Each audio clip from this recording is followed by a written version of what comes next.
It is, that nervousness. Like, you're going into this, again, if you're Ghost Gaming, you're confident.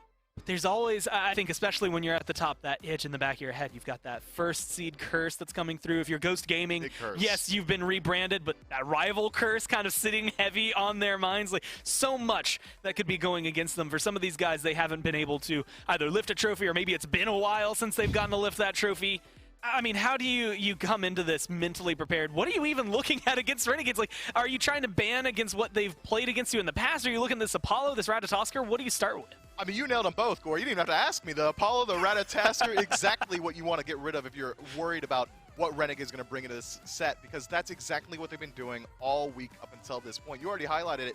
What was it, 6 games on the Ratatoskr, only going away from it once? That's ridiculous. Don't let Lasbra do that. Well, now, the other interesting aspect, and we haven't touched on this, but, like the Hercules, the Ymir, the things PBM is just ridiculous at over on the other side. We've seen a lot of support bans yesterday by saying when they were taking care, banning things like the Ares, the Sobek up against Jake, and so far it doesn't look like anybody cares about front lines. Raw hell bans from Renegades. Yamoja, kind of the natural-born ban that comes through right there.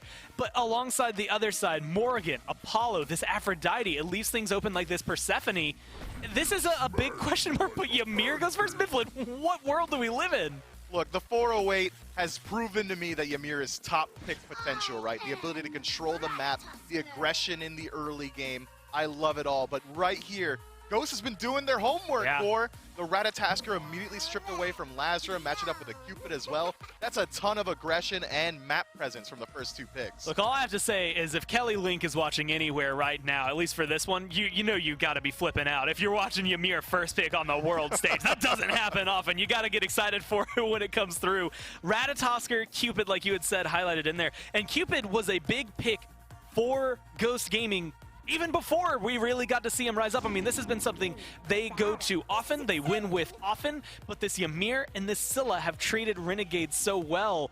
I mean, is that Cupid going to be stable enough for them, or is this top 3 for Renegades going to be enough to swing things over to their side? This top 3 from Renegades is so interesting. Scylla's a pick that really only came out this Worlds week, right? We have not been talking about this god almost the entirety of the year, but it's been dealing so much damage. The sustain, the survivability that it brings is so good. But I think that the duo lane so far, if we can just assume that the 408 is going to be piloting the Ymir here, up against the Cupid, it's very volatile. Whoever wins out in the early is going to get off to a huge start, but you're right, man. We got to talk about this Anubis.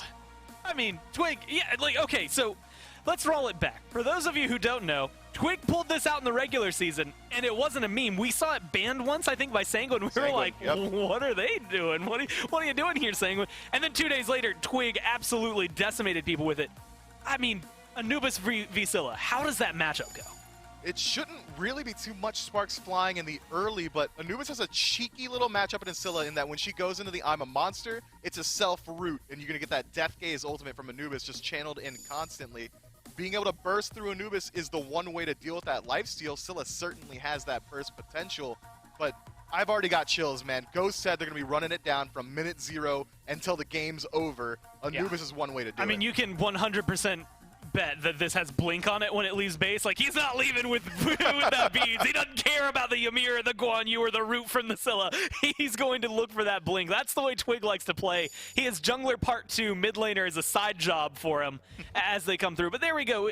Nemesis alongside that set getting picked up here. Fenrir and Khepri going to get banned away. And as weird as that Fenrir ban might seem to you, that is a PBM ban. That is a Fenrir support-specific ban. He was bringing it out during those last playoffs. Hunbat's locked in. That means, Mifflin, is this a Ratatoskr support?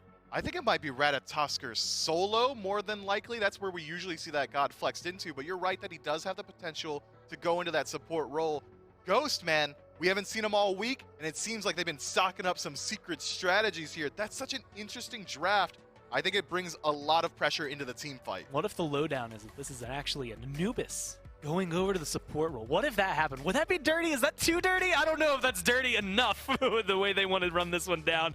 Could be an interesting hiccup, but is it going to be enough? Lasbra having specifically his Ratatoskr stripped away from him. We didn't get to see as many sparks fly when he wasn't playing Ratatoskr yesterday. That fell onto the Scylla lock in that Venenu was playing. Cirquette and Artemis. Barracuda watching the Knights game yesterday says, hey, wait, Zapman, look. I can do that too. Yeah, am I allowed to call it the Bartemis now? Like, I'm not even sure how to deal with this. Artemis is a pick that is so interesting because it is so aggressive inside the team fight. We saw Zapman foregoing the defensive relic Aegis and instead picks up the Blink every single time he got dove on, blink forward, use Tusky, try and take the fight there. And already we're seeing a huge dive comp from Ghost. This Artemis is going to need a lot of help to survive. Ratatasker, Anubis with the blink, even Hunbot's going to be gunning it down for Barra. Mifflin, I'm going to be completely honest with you and everyone watching. I did not prepare any notes about Artemis coming into this. I don't have numbers for Renegades Artemis. Of course, that's because before Zapman yesterday, she had only played one game. I think it was Zap that had played her earlier in the year. She had played one game, lost one game. It wasn't until yesterday that she finally got a win. Is this going to be enough? Look, with Cerberus locked in, you had mentioned that CC. Yes, you've got CC immunity on your ult, but is she going to be safe, or are we hoping that the Zapman performance rubbed off on Barra a little bit? Look, you're not picking Artemis to be safe. You're picking Artemis to get straight into the team fight and dump as much damage as possible. Artemis is not a safe pick, but they've got the tools to peel it out. The Ymir for the space control, the wall, should be able to separate a lot of what Ghosts are going to be able to do, because really it's only Hunbots and Cerberus that are going to be able to easily move around it. Outside of that, though, the early game is going to be so important in this match in particular. If Ghosts get off to a first blood start, 2,000 gold up in 10 minutes, I think they could just run away with it. Look at the damage and objective potential from the Anubis as well. Ghost Gaming got a scary draft. I think that's the interesting part, right? Hunbat's that ult, and maybe Ratatosker ult pretty decent at maybe trying to steal things away or confirm them for your side. But that Anubis you had highlighted, maybe it's not going to compete with I'm a Monster in terms of grab the last little bit of damage, but a Gold Fury Fire Giant's going to disappear if Twig happens to look over towards that. I mean, there's so much potential. Does this Cerberus go over to Mike here, do you think? I mean, he's been the one kind of playing it, the only person I think I would say that's played it as a Guardian as much as him. So is that going to have a good matchup against the Ymir? I think it can. It really can just bully the Ymir throughout the early game. If Ymir falls behind at any point, he's going to have really no way to contend with a CC lockdown that Cerberus is able to bring. But you got me a little bit shook earlier, Gore. Maybe it could be a Ratatasker support. I think it is more than likely going to be the Cerberus just because we know the history of Mike. But Renegades, man, this draft, it feels very 2012, doesn't it? I think that, if anything, Ghost Gaming should be looking to find aggression in the early game, whereas Renegades are going to be trying to wait it out a little bit longer. This Artemis and this Scylla are going to scale very, very hard as time goes on. I mean, we've been talking about the hot hand the Renegades have here. You trade that Cirquette out for a different assassin. This does genuinely feel like a composition that you could have at least run the last time Barracuda got to lift up that trophy, right? It's been so many years since the first World Championship since he has been able to do so. And, you know, things like Ymir, the Guan Yu, the Scylla, maybe not as big, but he did it with a Scylla on his team, MLC Stealth at the time. Maybe this is helping bring him home. Again, you're looking at this mindset. This is a team in Ghost Gaming that has won both playoffs this year, and they're coming into this maybe a little cold because they haven't got any of these completely long, competitive games in just yet. Maybe just the scrims. Can they do it with this composition? Is this one going to be able to throw them just enough of a loop? This composition screams Ghost to me, Gore. It really does. It's scary. It's a pressure everywhere. They're not looking to lose any lane. They're looking to find pressure every single spot on the map. I mean, Twig's going to be running it down mid. We're going to see for everything. I mean, like literally everything's just, it's damage, damage, damage, maybe a little bit of sustain from the Cupid. If this game goes 30 minutes, I'm going to favor this Renegades draft almost every single time. But how often do people make it to 30 minutes against Ghost? Yeah, I think that's the biggest if. It's capital, underline, bold, italicized when you come into it like that. There's so much glaring on that if, because Ghost Gaming likes to do it in 20. Maybe they go to 23 if they have to, right? They can't quite close it out as fast as they need to. Mifflin, I mean, this team that's coming through, like you said, CC, maybe a little bit of sustain, a smidge of tankiness in there. It's going to look insane from Ghost Gaming. Where is the crux? Where do you poke holes in it? How do you beat them? If you're going to beat them, it's going to have to be through duo lane pressure. Artemis has a really good time in the 1v1, especially up against this Cupid. We got to highlight this exact same matchup yesterday. Vengeful Assault now having the slow immunity on it means that Fields of Love not really going to be a tool that you can use aggressively. I think if Renegades want to find aggression anywhere on the map, it's through duo. Well, keep your eyes on that duo lane. That might just be where they have to win it. We're going into game number 1, Renegades versus Ghost with Dolson and Aggro. And suddenly we're down to just 4 teams. Ghost fighting for what feels like destiny after the way their year has gone. Renegades, combining old blood with new, find their way on into the semifinals. My name is Dolson. Agro's with me. Doug, of course, working the cameras for us. Agro, the anticipation around this matchup has just been built up after the way the Renegades have played this week. How could you not get excited about this? And especially with the way these two teams stylistically have really played against one another this year. Don't forget that there aren't a lot of teams that have given Ghost trouble throughout the year. Renegades has been one of them. Both teams so early game focused with their draft and with their play style, and I think that's continued here with these two drafts. I agree with everything that Des was saying. Dual lane is going to be critical in this one. It always is for the Renegades. Our eyes immediately shift over there. Awesome Jake trying to bully out Panda Cat and PBM early on here. The Ymir pick for Jake. Absolutely one that carries some weight with it. And look at the aggression. Renegades already fighting with Panda Cat down. 1 bar of health remaining. A couple autos down. The sidestep keeps Panda Cat alive, but the wave pressure already pushing against Ghost. That Artemis kill pressure, you don't know how much she has, because how often have you played against this pick? It seems like Zap and Bara have really been working on this selection against the Cupid matchup in particular. We talked about this matchup a little bit yesterday, but the big key is the fact that Artemis now cleanses slows and gets slow immunity right off the bat whenever she uses that second ability, that attack speed stim. So now you have an ability to get out of Fields of Love really easily, and Cupid not having any CC immunity of his own, you can get close enough to use that Caledonian Boar. You have yourself really, really easy kill potential. Let's not blink just yet on the Artemis for Barracuda. Keep your eyes on that. We saw Zapman pick that one up a little bit yesterday. Lasbra, Sam for Soccer. This is going to be a fun matchup to watch here as well. Lasbra, an absurd start to the weekend the other day. Sam for Soccer nearly snagging a quick one on Venenu. Have to be careful here. This Scylla, we've seen a rise in play out of her there as well. More action is fine. Okay, just above 100 HP in Variety. Looks to find some early pressure as well. This is what Guan Yu can do in some of these matchups, just bring this early kill potential because of that prot shred and how strong the slow is on that dash through. Ratatosker gonna take a little bit more time, doesn't have great wave clear in general, great jungle clear, but not enough to hit a whole minion wave sometimes. He's not really tanky enough to stand there and use the cleave autos in the early game, but as soon as he finishes off that Acorn, he'll be having a much bigger power spike than Variety can really keep up with before he backs to base. And we wondered, kind of going back to Lasbra, how Ghost would respond given the compositions that we saw Renegades have such success with yesterday against Sanguine. Obviously an Apollo ban, now FineOK sort of a pseudo pick ban around that Ratatosker, so Lasbra needs to carry some weight here on some different picks. Agreed, because the game that he didn't get the Ratatosker yesterday, he looked like a completely different player. And watching those picks and bans, I was wondering, I mean, if Ghost weren't playing against Renegades, do they value Ratatosker that highly? Probably not. And when you've been as successful as Ghost has been this year, is it worth changing your strategies to adjust to what the enemy is doing?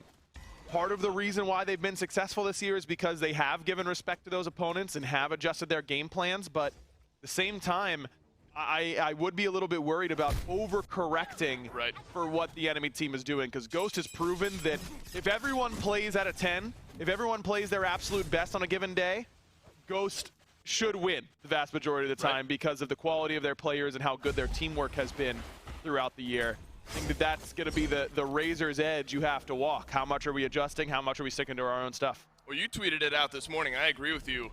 Feels like game one here carries a lot of weight for the Renegades to get themselves into this set, even if it's not a win for the Renegades, to show up competitive. Because the big question mark, I think, around this Ghost Gaming team, and we'll see it later on today with Radiance as well, how does this downtime play into how you show up, how you perform in your first match? Remember, Renegades, they've had 6 matches this week to warm up. All of them wins. They've got to have the momentum. They've got a lot of momentum coming into this, and I think that is a concern for Ghost Gaming, the fact that they are cold in comparison to where Renegades are in their total tournament structure, but at the same time, they're playing from home.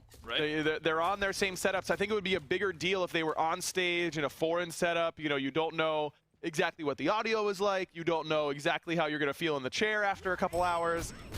That would be a much bigger deal to me if we weren't in the situation we're in with having everyone have to play from home. So normally, I think that would be a much bigger deal. I don't think it's a non-factor in this set. I think that Renegades come in with confidence earned instead of confidence that you just would inherently have, though you can make the argument that Ghost has earned their confidence through winning both playoffs events this year and being your #1 seed basically for the vast majority of the year. We'll see. We'll see which one ends up playing off and being a little bit stronger. I think that's where some of the destiny talk comes from, where Ghost Gaming have not been denied often this year. Variety, be careful here. Fine, okay. Remember, had been pushed down a little bit beneath his own Tier 1 tower. Now Variety having the favor returned on him there a little bit. Interesting to see Ratatoskr over here in the solo lane. I think, obviously, we've seen it more out of the jungle. We actually have seen the Ratatoskr a few times out of solo, usually going this direction with the Acorn as well. Fine, okay. Certainly a guy who can move into some interesting picks. And getting this thick bark Acorn means that you get really tanky really quickly through the stages of the game. Maybe not this early, as Variety's still losing every single trade to Fine, okay, but getting 2 charges of that spin that takes that prot shred, that's a huge deal. And the fact that you get 10% protections from that thick bark Acorn means that as you build procs throughout the game, it's going to scale really well. It also means that things like Pridwin and things like Glad Shield get that much more value as you're going for these sort of hybrid builds where you are threatening enough to put pressure on the enemy backline, but also good enough to be a legitimate frontliner. Well, as time goes on here, you can sort of feel the tension build in this matchup. 2 teams that when we've seen them play, like finding this early aggression, usually through Awesome Jake and Barracuda, from what we've seen this week at least. Obviously, PBM and PandaCat, we're going to do a good job at standing up to a lot of that early pressure. Watch out, though. Twig making the first rotation over Jake into the ultimate. Twig, though, snipes him down. PandaCat, first blood, double kill for Ghost Gaming. Exactly where you'd expect. And that's exactly what can't happen here to the Renegades, because Ven pinged that, or someone pinged that Twig was top left, likely coming duo lane. In Renegades, I was watching Jake's posturing in comparison to Barra's. Barra was a little bit further back, looked like he was interested in maybe backing up. Jake was not. And look, if that's a straight-on 2-on-2, I really like Renegades' chances in order to get the kills and get the first blood in their favor. But with Twig coming over, you've got no shot at winning that. Your best hope is that you kill Mike before anyone else dies, and you get 2 for 1, but you got the first blood. As it stands, it's the exact opposite. And that's got to be a little bit more disciplined coming from the Renegades duo lane. This Anubis pick for Ghost Gaming is really centered around getting Jake behind and killing Jake. And the fact that he hasn't gone for something like the Purification Beads is a little bit surprising to me. I'd expect Twig to be looking to wrap Jake and kill him over and over again. Oh, Jake is going to get stunned down here. Sam for Soccer maybe making this one a bit of a formality. Wall goes up, well timed there by Jake. PBM has not the ultimate to go, but Sanford Soccer does up and over the wall. Easy kill for Ghost Gaming. The rotation in from the Renegades, though. Venenu, crush up and over. I'm a monster. Oh, no. None of it connects. Mike jumps out, and he'll survive. And watch out. Here comes Twig on the flank. Lasbra, see you later, buddy. Death Gaze, we'll see you in the grave. Uh-oh, Ghost Gaming off to the races here. 4 kills in the last couple of minutes. You think maybe there's one there if Venenu's able to chain together a few of those abilities. Mike, the lowest on Ghost Gaming at any rate, though. Everyone survives. Sam for Soccer now. A chance to turn around the damage. Venenu's got no cooldowns. You chose this fight, my friend. And Sam for Soccer ends it. And Jake can't afford to get greedy here. He's got that ultimate, but I don't think it's going to be enough to kill Sam. And Sam's jump should be coming up sooner rather than later. Just a couple of bad decisions to fight here so far by the Renegades, and now another. And Mike didn't have his ult, but he sure does now. This is spiraling out of control. Ghost Gaming have notched 6 kills in the last couple of minutes. It's all been one continuous fight. Maybe Variety helps pull one back here. Lasbra is going to pull Twig right on back in, but the damage is too much. Twig survives. Variety, he'll fall as well. Triple kill for Twig. Turn off the lights. Yeah, call it right here. Game 1, not looking. 5K lead for Ghost Gaming. If you haven't been watching all year long and you've been hearing us on the desk saying, yeah, this Ghost team, no matter how good anybody looks, I don't know, they just kind of get in these positions where you feel like you can't beat them. They can't be that good, right? They can't win every single engagement. They've won every single engagement.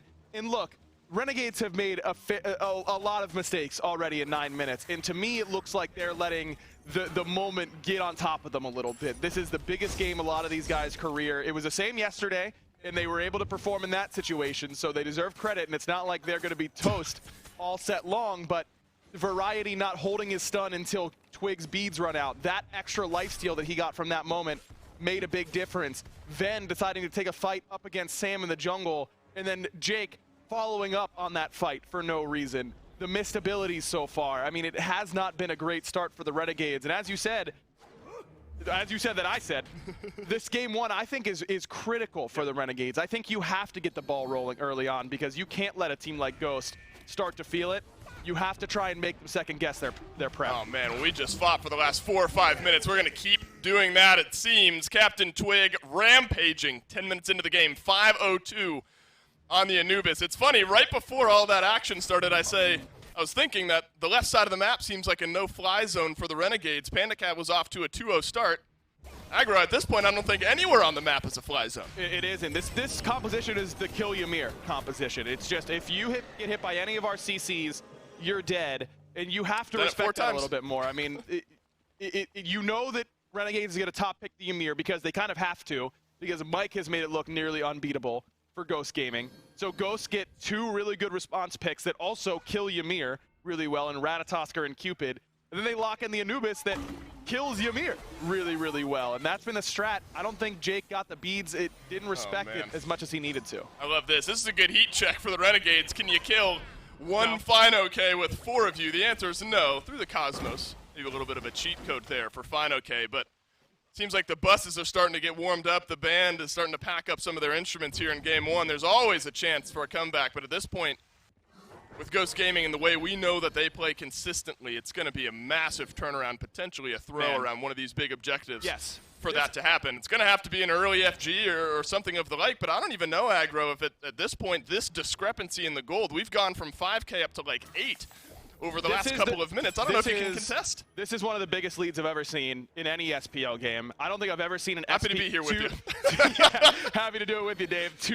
I don't know if I've ever seen 2 SPL teams have a bigger gap in the early game in a world set.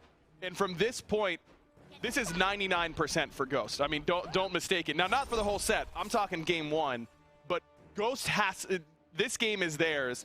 They have to, the key is in the ignition. They just have to turn it. That's where we are right now in the context of this game. 8,000 gold at 12 minutes is legitimately unheard of. This just does not happen. Renegades right now need to put themselves in positions to succeed, but then hope that Ghost makes mistakes on the back end, because that's the only way they're winning this one, game one. Yeah, and what's devastating is there's so much gold left on the map. Only the Fury's gotten taken down. Literally every tower except for the tier 1 that just got taken. Unreal. Down on the left side. So this is going to get worse before it gets any sort of better, and better might be picks and bans for game 2 for the Renegades. Pyromancer being looked at now by Ghost Gaming. Variety lurking close by. We already saw what one Fine-OK did against 4 members of the Renegades. I'm not sure one Variety will have as much success against any number of anyone from Ghost Gaming. This Pyromancer is going to go over for free.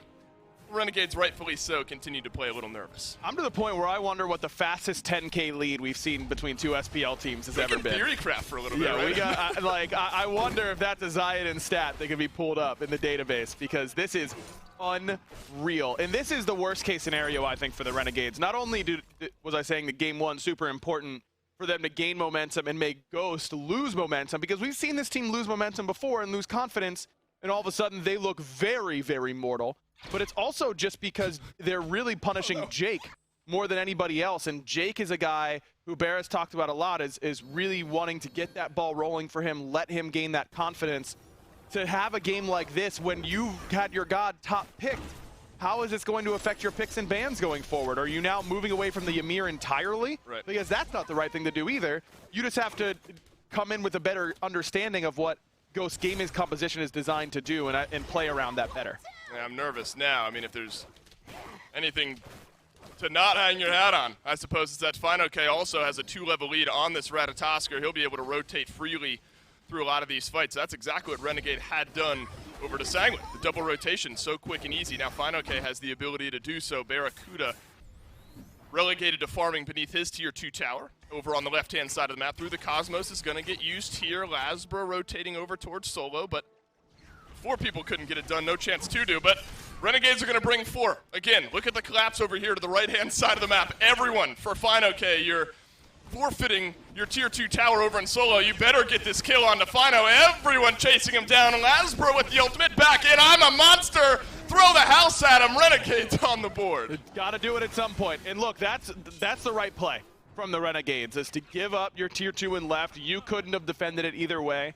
Get something going for you on the board, and Fine just gets greedy by using the ultimate to try and clear the wave. Doesn't really respect the all-in potential. And yeah, I know they had 4 people here. They used 3 ultimates, but realistically, your job in that position is just to live while the rest of your team strips the map.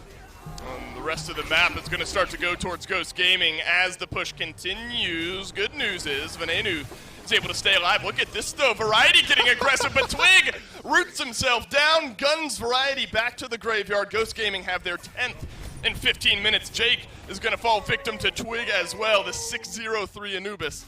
Nothing you want to face. And Lasbro is caught in no man's land right as the Primal Fury spawns.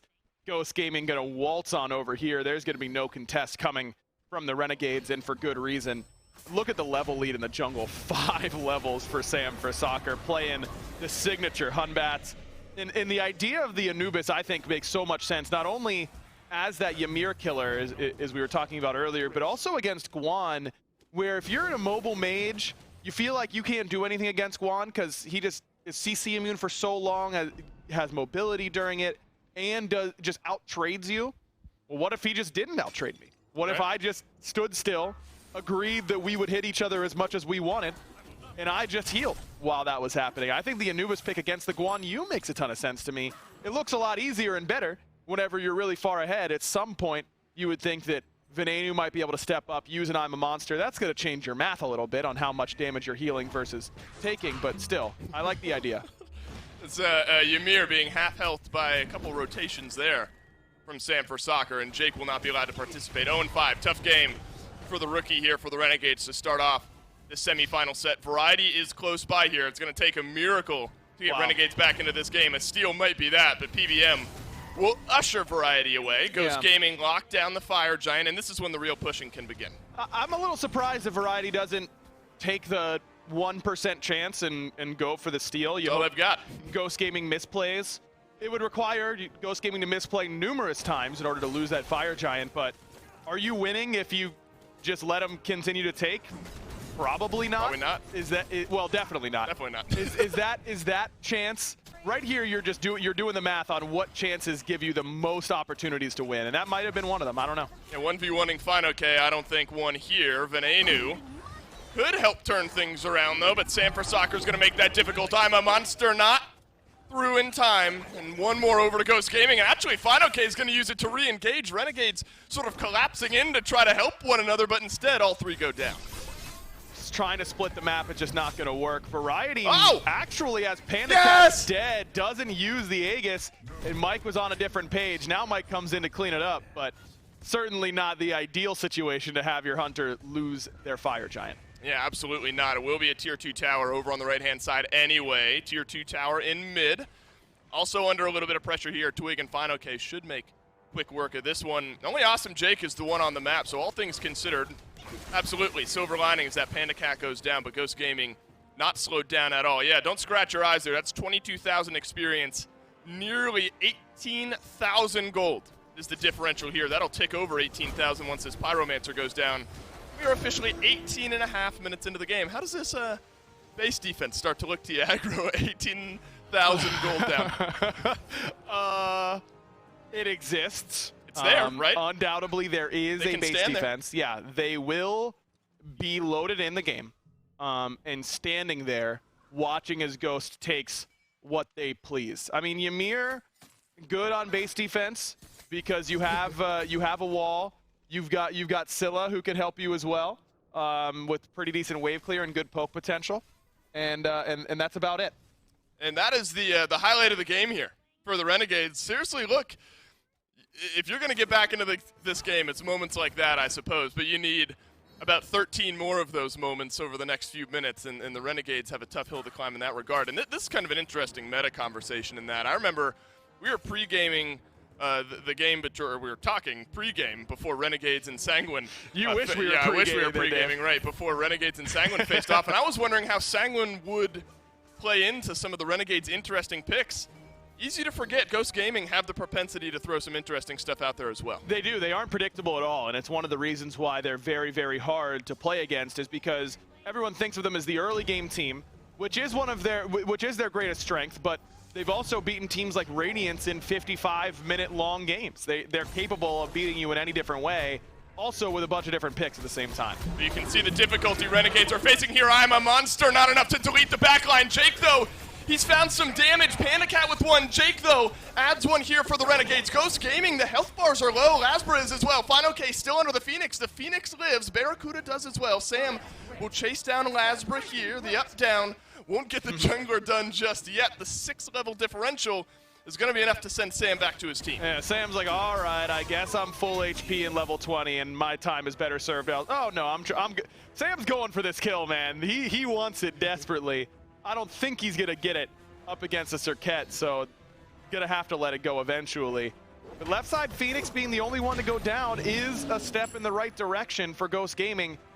The one thing about sieging this early is that you don't have that many items. You know, I mean, they've got a lot on the other side. 5 items for the vast majority of Ghosts so far. But you don't have power pots. You know, you don't have you're not level 20 all the time. Now everybody is for Ghost Gaming, but I think this next Fire Giant is going to be the real test for the Renegades. Well, look, we have to sow some intrigue into games like this, right? And it's that you only reach level 20 once, is the way we like to word it. So it's all an uphill climb in the XP department here. If you're the Renegades, in that 18 on Venenu, been a tough game for the Scylla. We saw great games out of Scylla yesterday, not so much here as of yet. But Venenu starting to build up in some of those level areas. You need some more setup. A big I'm a Monster can turn things around, but it really seems aggro. You're in Miracle, you're in Hail Mary department here if you're the Renegades, and that's going to have to be massive cleave damage from your mid laner, the one who's furthest ahead on your team. Yeah, I mean, Sam's not getting any further ahead of Lasbra. Sam's full build. Lasbra has 3 items, by the way. 3.5, I guess, if we're putting some real respect some credit, right? on where he is in the build. Farah dies to PBM in this situation, by the way. Unless he does that, Mike needed to land that ultimate in order to find that kill. Even through the CC immunity, I think the damage alone from Stygian Torment would have done it. Yeah, as if it's a surprise, Mike is 1 level ahead of 3 members of the Renegades and 4 levels ahead of the other 2 members of the Renegades. Fire Giant, foregone conclusion, Ghost Gaming, all 5 will take it here. So now it's the mid lane Phoenix and the right side Phoenix starting to get looked at by Ghost Gaming. Ghost can split this up. Renegades had a hard enough time defending against a full 5-on push. They're going to have to decide if anyone can take a 1v1 here against Sam. The good news is that it's kind of easy for you to clear these Oni waves, even though they're Oni waves, because those minions scale through time throughout the game, and we're 22 minutes in, so those Oni waves haven't really gotten a chance to get that tanky up until now. Plus, you've got a Scylla, one of the best at clearing even something like fire or Oni waves, so that Oni Fury might have been a death sentence against some team compositions. I guess against Radiance, it isn't quite as bad. Or Renegades, excuse me, it isn't quite as bad here. Right, well, we can take a break from whatever's been on our screens for the last 22 minutes, something to cleanse your palate out here, I suppose. Dolson and Aggro back with you here in the studio. We'll update you. Got more info on the pause. But now you really do have to, and we've been kind of teasing around this, and we'll see how this last defense goes. Maybe things get interesting here for the Renegades if they're able to find a miracle stall. Mindset probably starting to shift, though, towards Game 2. Yeah, we've been there. We've been Our on Game mindset 2. Yeah, no, I think Renegades has been too. At least it should be, at least a little bit. You've got to find a way to discuss what went wrong in this game. I mean, that early rotation over from Twig is just a kills that really should not have happened based on the communication that was given. Renegades have to find a way to just totally forget about this game. All of a sudden, you're down a game, but you just have to win 3, and it doesn't matter. You know, that's what you got to do, because you cannot think about how this game has gone. It's been so dominant for Ghost. And right back in we will go. Same game state as we had before. Fire Giant buff on everyone from Ghost Gaming. We've already seen what PBM can do against Barracuda. 1 less set of beads or an Aegis from Barra, and that's a solo from Polar Bear Mike. No contest here on the mid lane Phoenix. Maybe not all that surprising. Now it's just going to be the remaining push from Ghost Gaming. You got to wait for these waves to move on in. Or not. Fine, okay. Going to get things started off here. I'm a Monster, channeled from Venenu, but the Fear No Evil will send them right back into the fountain. Captain Twig finds an easy one over Awesome Jake, but Variety pulls one back for the Renegades. The Titan is the ultimate trophy, and Ghost Gaming not able to finish it off just yet. Just need a little bit more damage. The Renegades nearly get the D aside. Ghost Gaming able to get it done. There's the intrigue. Hey, we asked for it. Yeah. Things getting close. I'm assuming this one's already done and spoken for, but Ghost Gaming do end up falling the Titan just a little bit closer than they expected. A little bit of lack of patience there from Ghost. I think we could have pumped the brakes a tiny bit in that moment. Well, they wanted it. An end is an end. It doesn't matter how you do it, and they got the end there with the last remaining member. I believe that was Fine OK still standing. Renegades got to find an answer, man. That Ghost is not losing if they're going to look like that. You got to put some more pressure on them. And you wonder, is this pick ban? It's your favorite question as the chair 2 to answer. Is this pick ban, or is this don't fight for 6 minutes and lose every kill? Yes. That one. Quick break after game 1 was very, very quick. We'll be back with game 2.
Well, Ghost Gaming looking to try and make a speed run of the SMITE World Championship. Mifflin, we spent longer setting that game up. It took them longer to get in the game than it did for them to beat the Renegades there. I mean, you go through that, there's a lot, well, not really a lot to note. The only thing I wrote down that I think is immediately that comes through is 9 minutes in, it's a slaughter. I wrote GG with a question mark. I wish I had changed that to an exclamation point because that's what it was. It really was just an absolute slaughter, right? I mean, look, go back to any death segment we've had after a Ghost set throughout the year, and it's going to sound like this. What do you got to change? Everything. I mean, got to not get blown out in the early game. It's tough, man, but Ghost, we were worried about them coming in with clammy, cold hands. They come in on fire. They got matches for fingers. Yeah, I am not worried about whether or not they're feeling warmed up enough. I think that was, what, 22 minutes, 23 minutes of warm-up. Now, this is the biggest thing. Early on, Renegades had the opportunity for a first blood. I think it's unfortunate for them that they don't get it. It's not necessarily their fault. But then Twig decides to come over, and I would argue most of Panda Cat kills were gifted by Twig. He just was running the show on this Anubis. And it was really interesting how Twig was able to find those rotations. Almost every time in the early game where Twig rotates over to the duo lane, they kept Sam for Soccer just hovering in mid, almost as a distraction. Like, oh, Sam's in mid, I guess Twig's just going to come back. But nope, he was playing the jungle role the entire match. This was about as pocket pick as a pocket pick could get 4 times all year. Granted, most of it at the end of phase 2, right? So a few weeks, maybe you give it 5, 6, 7 weeks where you have this Anubis coming through, but it's only played 4 times by Ghost, and it has a 50-50 win rate. Like, it's not the end-all be-all, at least looking at numbers. And then you see a performance like that, and, well, it's the end-all be-all, at least of Renegades in Game 1. And me and you had different takes on this. I had said, you know, this game, it's over so fast, maybe you just start mentally thinking of the next one. Like, I guess you're trying to stay into it, but look, I'm saying you're 10K gold down at 14 minutes. Maybe you just go ahead and discount it and move on to the next one mentally. And you had said, no, this hurts even worse for the Renegades. Well, I mean, you got to think about it. How many people are watching that one? And also, you got blown out. It's not like, okay, well, maybe we fell behind 4K and we had places where we could fight back in. That was a dominant, suffocating performance from Ghost. And honestly, where do you go wrong there? Is it in the P's and B's? Are you going to rework your entire draft? Is it in the play style? I think it's a little bit of both. And when both things fall apart, you got to just come in with a blank slate in the game too? That's hard to do. Well, you know things are slipping out of control when your jungler has, what was that, 1,800 damage less than your support. So not exactly what you want to be seeing. Lasbra, I think, was a very big discussion on that one. But again, guys, we want to, well, let you have fun while you're watching this. I know the community team earlier was joining for a meet and greet inside our Discord. Make sure you go to discord.gg/SmiteGame. You can join in, hang out with other Smite fans, but also you missed out on it earlier. Avrin was in there. You could have asked how to get a fire meme game. That would have been the best thing for you. I think everyone's Twitter game would have exploded. Unfortunately, I missed out on that one. That's why mine is just terrible. And so you should follow @SmitePro on Twitter to make sure that you get to follow her memes and give her a lot of appreciation there in chat. We love you, Avrin. We love having you around because you make things just better for us. And I'm sure this game was a gift for you because you got to tweet a lot about Anubis coming through. Look, Mifflin, what? I don't even know where to go. What do you, like, picks and bans? I guess that's the next thing that's on the docket, but the Ratatosker was taken away. The Apollo was banned out. We get a Ymir first pick instead of something being prioritized for Lasbra. Is that where they need to shift the jungle priority? I think it really is. You need Lasbra as comfortable as possible for this team. If they don't get him one of his best picks in the first 2, I mean, it feels like he's just going to get stifled throughout the entire match. He does not look nearly as good on the Circuit as he did on the Ratatasker or the Pele or even the Hunbots or something along those lines. If I'm the Renegades, Lasbra's my #1 focus. Now, I just had a full-on occurrence to me, a revelation that happened. Wow. Anubis was just picked over Persephone. Wow. Go ahead and let that sink in for a little bit. Anubis getting locked in over the second most banned god that we have in the game, at least this year. But you can see some respect being thrown out. Jake got focused. He was 1-7 that game, but the Ymir ban still coming through from Ghost alongside the Morgan and this Aphrodite. Over on the other side, some respect being thrown to it. Yamoja off the table. Hell off the table, but Anubis gets banned. Ratatosker locked in. Apollo's still available for Renegades. I mean, you banned Anubis, right? But you already highlighted it. Persephone is still available. These other huge priority mages are still available. You could even go to the Raw or something along those lines. Poseidon has been really good for Ghost throughout the entirety of the year. but this is a strong start for the Renegades. You want to be able to find pressure in the early game to combat what happened to you in game 1. Apollo's level 1 through 5, some of the best in the match. We'll have to figure out if Bera's going to be able to bring it. We've seen it a couple of times this week. It's been bringing it. But I think this pick is maybe the most important, right? Ratatoskr has been essential for this pick out of the jungle. Lasbra, making sure that it works well. Set hasn't been picked up as often for them, mainly because he's been getting Ratatoskr for free. He hasn't had to think about it too much. But that Circuit, I mean, the one moment I wrote down, he straight up threw someone out of Crush and then had to completely rearrange where his ult was going in order to try and get it to connect. I think this set theoretically should be a lot better out of the jungle. And I think it's going to fit his playstyle a lot more easily. The ability to rotate in the lane early on and try to have pressure happen in the duo is going to mesh much better here. But this is what we were worried about, man. You banned out the Anubis. You essentially forced Twig's hand into going 5 tiers up on the tier list straight into this Poseidon. Ghost Gaming, look, I think I much prefer him on the Anubis. I mean, it's dangerous, right? Again, a deep pocket pick for them. You reach down in there, you pull it out. I was, going to mention and ask about this matchup between Set and Poseidon and how you can get it, as well as that Cupid and Apollo one, but we can get into that. Ares locked in here for the Renegades as their support. So you get Bera on something comfortable, you get Jake on something comfortable, and you get Lasbra on something comfortable. That seems like a good top 3. It is, and it's going to bring a ton of pressure. It feels like to me the Renegades have really identified how they want to contend with this Ghost Gaming draft. Okay, we got blown out in the first 4 minutes of game 1. Let's bring as much pressure as possible, fight fire with fire, and see if we can do the exact same. If we can't do the exact same, potentially we might be able to mitigate some of those losses as well. So I think that I really like this pivot from the Renegades. Well, there you can see him. Maybe a little nervous now. Lasbra needs to step up this game for his team. Not just him, though. It was easy to harp on the jungler because if they aren't having a stellar performance, you know it. When they are having a stellar performance like he's had the last few times we've watched them play, then yeah, you're going to get high praise too. So a little bit of both worlds. But this Apollo-Cupid matchup alongside an Ares yet to be seen what's going to be alongside this Cupid. Is this Ares going to be able to give enough pressure? I mean, you had said the 1 through 5 for Apollo is pretty solid. Is that going to be a pretty solid kill lane for the Renegades? Yeah, it's just like the 408 diff, right? This is exactly how he likes to play. He likes playing these high volatility gods like Ares, like Ymir, where if you're able to dominate the early game, you're off to a great start and it feels like you're nigh uncontestable. But if you fall behind in the early, Ares is like Ymir. He's an immobile guardian who's really easy to lock down. He doesn't really have too much comeback mechanics either. I think that, if anything, this lane can work out, but the direct matchup of Apollo into Cupid is going to favor Cupid almost every single time. You're going to either use your beads to dash out of the Fields of Love, or you're going to have to charge up that chariot, which takes a very long time in combat. You're going to take a ton of damage. Maybe I'm just bad at reading faces, but Panda Cat didn't seem to have a care in the world going into this. I mean, he's in picks and bans. He's like, yeah, I got Cupid. I'm good. Like, I'm going to take a drink. I'm going to just chill.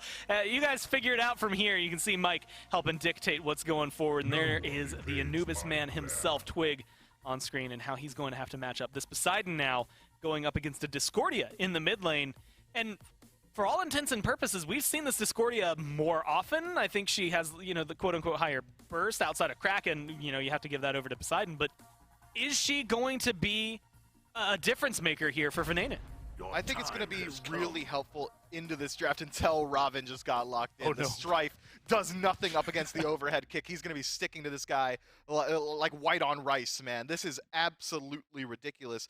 But I think Discordia has decent self-peel, was the point I was going to hit until this Robin got locked in, which is going to be a very good tool to use up against Ghost, who was W King 100% of the time in Game 1. They made no qualms sharing that fact in the interview. Look, I think the Renegades come away with a much better draft this time around already with the 4 core, and now if this is going to be an Achilles lock-in, I like their ability to fight into the mid-game as well, but it's still Ghost. It's still early pressure. They still have the global from the Ratatoskr. Mike's comfortable on this Cerberus. Things are not going to be easy. Just to touch up on those bans, if you're wondering, why Discordia? Why Robin? Why are those coming out? The Hunbats, the Thor, some signature picks over there for Sam getting taken away, so Renegades still showing that they have their homework done. But that Persephone, I mean, you would have thought potentially high priority ends up going all the way down there in the second ban phase. Ghost get rid of that in the Guan Yu. So it goes to this Achilles, which we saw, like you said, Variety do really well on earlier this week. But I'm looking at some difficult tasks. I mean, again, it's very squishy early on, quote-unquote, for Ghost. But this Ratatosker solo worked out pretty well for them. Fine, okay, did technically die once, but he had 4 people sitting on him under his tier 2, and they had to use, what, 3 ults to get it? So 3. I don't think he's too worried about it. Even though they're on the squishier side, is this Achilles going to be enough to make a difference in that solo lane? I think it can be, especially considering that they've got a much more comfortable pick in the set jungle as well. So now there are 2 lanes that Lazarus can decide to go to find pressure. They can either allocate the majority of that time into the solo lane and really try and play through variety, or he can rotate very early on over to the duo lane and fight there. But that should be the most exploitable lane, solo lane, for the Renegades. The Achilles matchup in a Ratatasker, at least until 3 or 4 items, I'm going to favor the Achilles. Now, when you have to look at 2 ults that are very similar, Cerberus, Ares have to kind of come to mind, right? Both big circles pull people together. Cerberus says you go here. Ares just kind of says you're on me now. But in the 2 of them, at least team fight wise, the synergy, right? Discordia follow-up versus Poseidon follow-up. Do you think those are going to exist, these Guardians, maybe just as beads burners? Or do you think those combos are actually going to get to come to fruition? I think the combo, the burst potential, you're obviously going to favor Poseidon because it's instant burst. That Kraken's coming through at the rip, right? Whereas the Golden Apple, you got to wait a little bit for the explosion, so it's easier to Aegis out, things along those lines. But if you're going to talk about the ability for these Guardians to find pressure, you have to talk about the rest of the compositions and how they're able to burn beads. Ghost Gaming, they've got Ratatasker, Cupid Ultimate, even Robin to a certain extent is going to be able to burn beads on their own to set up for the Cerberus. Whereas on the side of Renegades, it's really going to come down to, is Achilles finding a big enough stun that someone's going to be able to use beads in the back line? Is it going to be Discordia dropping a Strife that forces beads? I think the Renegades have a much harder time getting value out of the Ares ultimate than Ghost will having to get value out of the Cerberus ult. Now, FineOK had said on Twitter they wanted to make quick work of the Renegades. Game 1 at least went that way. Is this a game where the Renegades are looking to extend the timer, but unfortunately still fall? Or is this one they can actually bounce back with? I think that come late game, these drafts, I would say, are largely equally matched. It's going to come down to play on the field in the late. But if we're going to talk about the mid game, I almost favor Renegades completely because of the damage output that Ares is bringing. But how often are the Renegades going to make it into the mid game with a lead or even from even up against Ghost? That's what I was going to ask. 10k gold, 14 minutes in? I mean, if Renegades are at a deficit like that, I don't think things are going to bounce back for them. Is this one, like, can you make a difference here? Is that going to be stifled from Ghost, or are they going to grind their way right back to it? Is it going to be another slaughter? Look, it's going to be the exact same attempt from Ghost. Renegades have better tools to fight into the early game, so it could even out ever so slightly. But it's Ghost Gaming, Core Miser. It's so hard to say. I think, if anything, if Renegades aren't demoralized at all from Game 1, which how could you not be, right? As you already highlighted, 10,000 gold at 14 minutes. Actually ridiculous. But if they aren't demoralized, I think they've got the tools this time around to fight in properly. Now, you're looking at global presence from Barracuda set. Again, I have to go back and harp on the jungle. What we saw to the Circuit wasn't terribly great overall from Lasbra, but keeping up with this Robin, keeping up with Sam, can this set go toe-to-toe? I think Set's going to have a little bit slower start than Robin. Robin's looking to get aggressive from minute 0. Level 3, Robin's going to be fighting in mid or fighting in duo wherever he can be, whereas I feel like Set, you really need that ultimate to come online. You really need a couple of items. Lasbra, it's going to take a little bit longer. Well, this might be the most important time for the Renegades. You have to bounce back here, otherwise you're looking down a barrel of 2-0 in Ghost's favor. Let's go over to the casters and see if the Renegades can hold on. We've seen a couple of reverse sweeps. I don't know if we see another one here between Renegades and Ghost Gaming if Renegades aren't able to pull this one out. Still Dolson, still Aggro, still Doug working with us here into Game 2 we go. Some pivots here, Aggro, I think most notably Barracuda back on the Apollo. And that's big, because this has been the real conversation around the long lane here this week has been some teams think Cupid is the best. Some didn't put any respect on the Apollo at all and consistently banned this Cupid away. This was one of the few games where a team has had the option to go Apollo or Cupid, and they've chosen the Apollo. Interested to see how they do. Look at this start. Oh no, disaster! Almost at the onset, Barracuda has to burn his beads. He stays alive. Now Panda Cat down to half HP as well. This one brought to you by PBM and Panda Cat. I don't think Renegades expected it. They didn't, and now you've got a Discordia passive on Jake, which helps, gives you a lot of power. But you can't do this, Jake. What do you think is going to happen here, buddy? First blood. Seems like it's about to happen here. Jake just buying a little bit of time. Panda Cat on the board first. Aggro, I nearly transitioned us into game thinking, here's how you slow this game down. Is you don't let what happened in game 1 happen here in game 2. It's even worse. It's not 2 kills for Panda Cat, but we're a minute in. You just have to be more aware than that. Again, it's very similar to the story last time. Now Lasbra is here. They know Panda Cat's dash is down, but Sam's here as well to ensure that this purple buff is going to go smoothly in Ghost Gaming's favor. Mike's still only level 1, so not super scary, but scary enough as a Cerberus.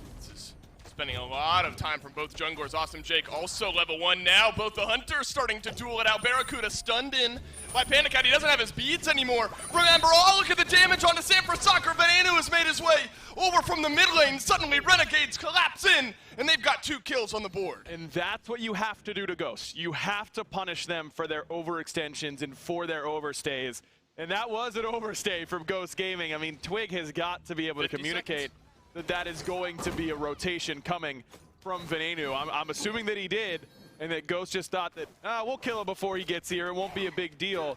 Really good focus from Barracuda, understanding he can take that 1v1 for a while up against Panda Cat, and then just completely bypasses the Cupid and goes for Sam for Soccer where he was out of position. Right, the decision tree becomes you want to extend this game, don't let what happened in game 1 happen, and so we're down on the opposite side of that. Then the next decision is bounce back in a different way from how you did in game 1, and the Renegades have done that here. Now a kill on Veneno, a kill on Lasbra. Everyone from the Renegades kind of melted into the shadows, I think, there in game 1. Hard to say any one person or the other. Obviously, Jake had a bit of a tough one there. The Ymir was the focus of Ghost.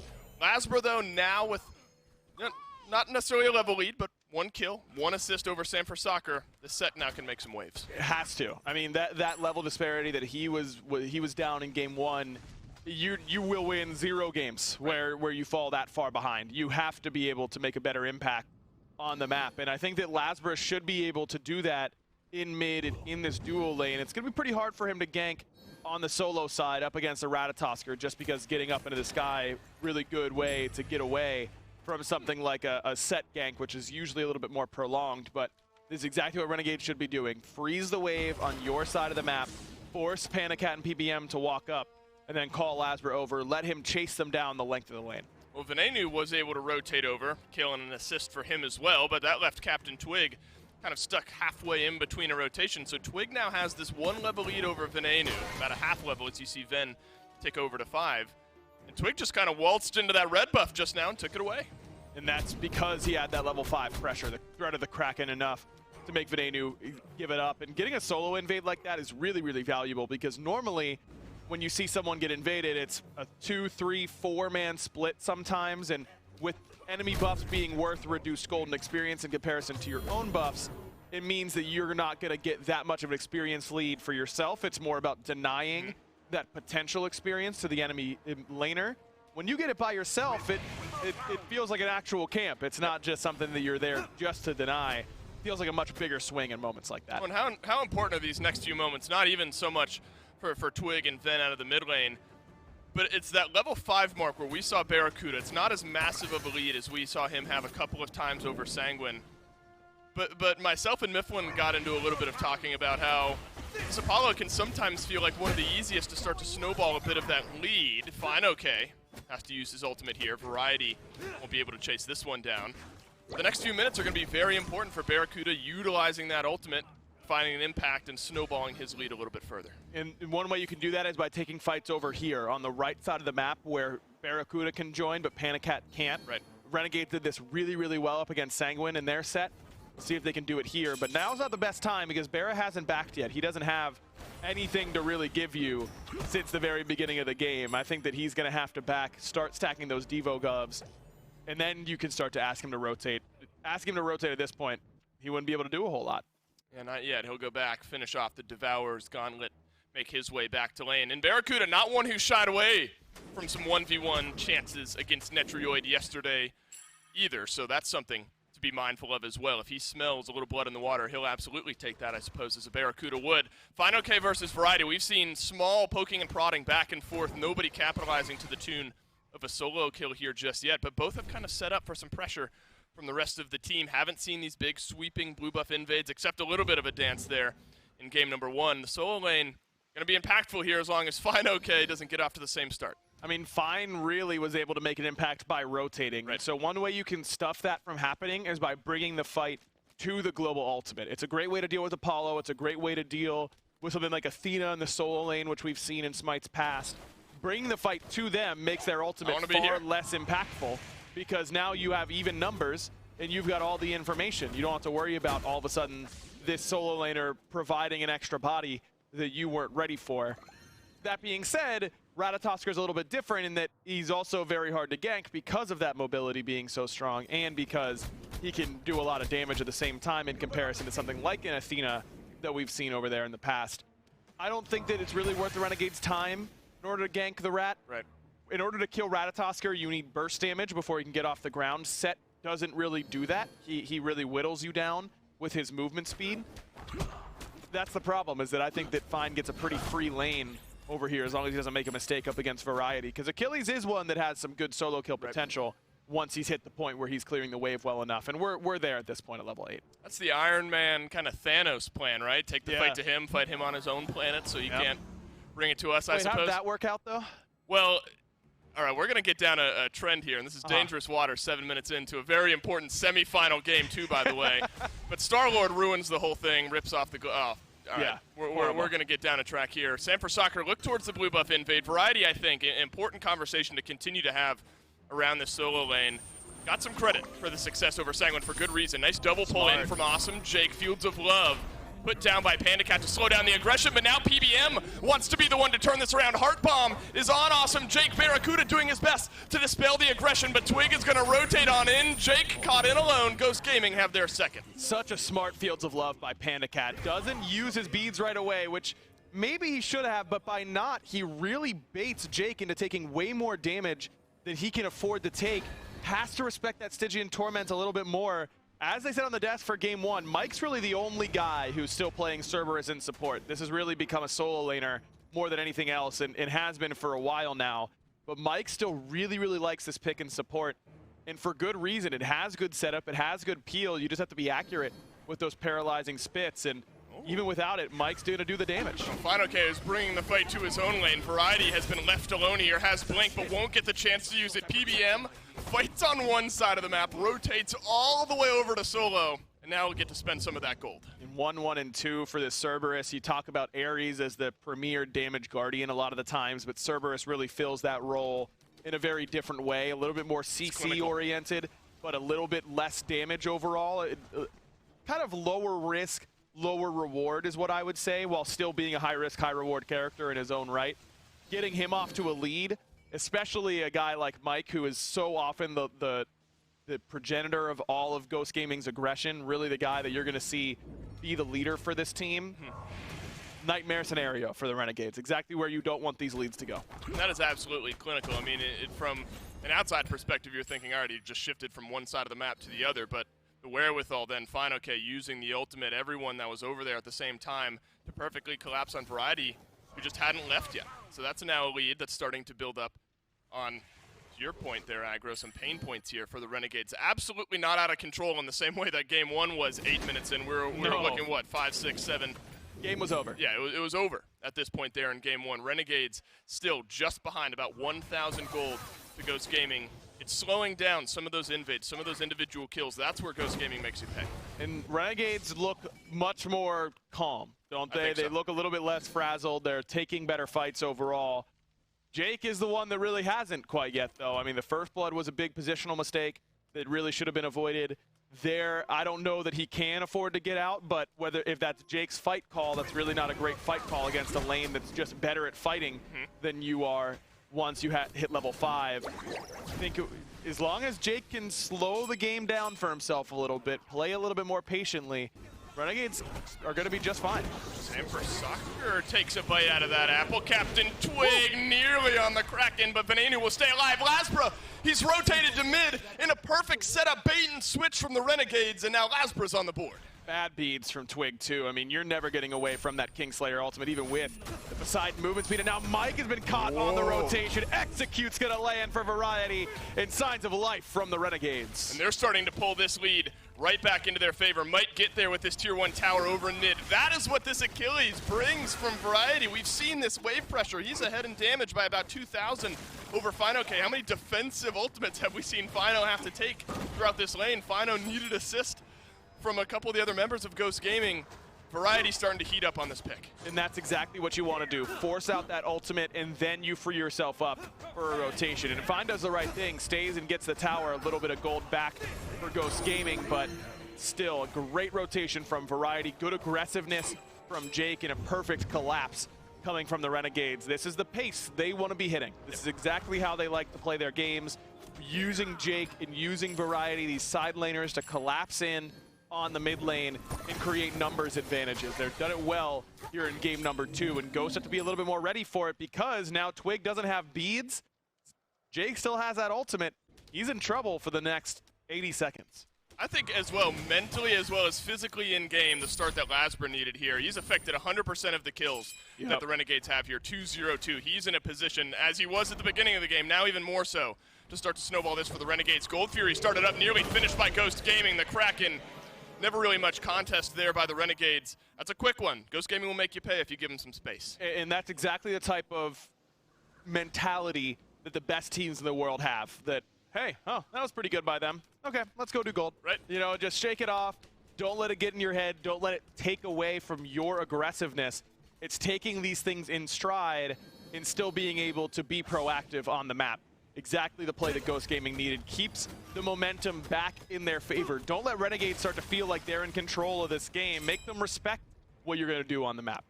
Look at how, on the flip side of the coin, Sanford Soccer's melted into the background of those damage charts a little bit. Bottom right now, 972, whereas Lasbra, call it 5 times, not 5 times, 3 or 4 times as much there. I did well in math, I promise. Lasbra absolutely making a bigger impact, and that's not easy to say. Sanford Soccer hasn't maybe had quite the same opportunity, but doing this well against one of the best to do it is an absolutely great start. I mean, you look at the player damage numbers for both Twig and Sam. Those are the two bottom in the game so far. They have not been able to get super involved in this one. You compare that to the start that Twig had last game on the Anubis. Everyone's kind of laughing on Twitter about an Anubis ban, but Look at this. kind of working for him so far, isn't it? It's been a big difference for what he's been able to do. I thought for a moment the Renegades were going to send 4 on over to Fino K. This time, a much more lopsided fight than the way it was. Maybe Fino K was favored in the 4v1 against the Renegades in our last game, but Ratatosker will live to fight another day here. Again, not much pressure in either of the blue buffs so far, just the junglers poking ahead in there one time or the other. Panda Cat moves in, won't steal away the purple buff. Barracuda has been quiet here this game as well. That's been a big kind of missing piece so far. Not necessarily that Barracuda's played it poorly. We haven't seen this Apollo in those rotations just yet. And I think that he's going to be a big impact when he does. Looks like he's going for that Berserker shield against a big physical composition once again from Ghost. It makes a ton of sense. Now you've got some extra physical protection, and your dive becomes much more lethal because you're more likely to get low, which means you'll just activate that Berserker shield passive and really be able to go monkey mode on the enemy backline, really turn up those jets. Speaking of turning on the jets, it's awesome, Jake, now that I wonder, you start to look towards some of these team fights. The conversation around this Ares is always, are they going to have beads or not? My ulta's going to burn all those beads, we know that, but obviously what you want is them to already not have beads, so you can pull them in, set up that team fight for the rest of your team. You got 4 sets of beads to deal with here. If you're awesome, Jake, specifically looking at your ultimate, is that a legit concern? Do you think there's enough beads burning outside of that for the Renegades to set up for some good pulls? I don't. I think that is a major concern for the Renegades. You're looking for Venenio to hit ranged strikes against 2 people with beads and hope they both slam them, and then you can go in. Or you've got to do this. You've got to be your own initiator. You get in there with the blink, force the beads, and now we have to see Renegades be a little bit more proactive than they were last time Twig used those purification beads. He didn't get punished whatsoever. Want to see Jake come back in, or even Variety do it. Oh man, Fino K will make it into the ultimate. Lasbra had rotated over, farming up just a little bit more damage. That'll secure the tier 1 tower over in solo, though. There is a small rotation from Ghost Gaming over towards the right-hand side of the map, but responded in kind by the Renegades, who are making their way through the Pyromancer pit here. Fino K is going to have to be defensive once again. He'll survive, and the Renegades pull back some gold. Good play by the Renegades. Not an overcommit. Don't have to use that Kingslayer or anything like that. We're just getting in there. We're getting our objective and we're getting out. That's disciplined play from the Renegades and something that you're going to need to keep up against a team like Ghost, who we've seen what they can do whenever you make a couple of mistakes back to back. Love this Magi's pickup here from Mike. Yeah, love it. Because he's the one guy who doesn't have beads. He's not going to want to buy beads. Goes with the Frenzy instead, something that he's always liked. Gives him more solo kill potential up against the back line and just ups your objective DPS, which is already very high, with something like Poseidon on your side. I think it makes a ton of sense, and it bails him out, though. This positioning might have done him no favors. Jake does not have his ultimate here. That might have been one dead PBM. Had Ares had the pull there. Venenu, again, disciplined, holding on to that ultimate, realizing there might be bigger fish to fry here in a few moments. Things calm down just a little bit here, Aggro. We saw 7 kills in the first handful of minutes of this game. A big swing for the Renegades. They were able to close that gold gap pretty effectively over towards the mid lane.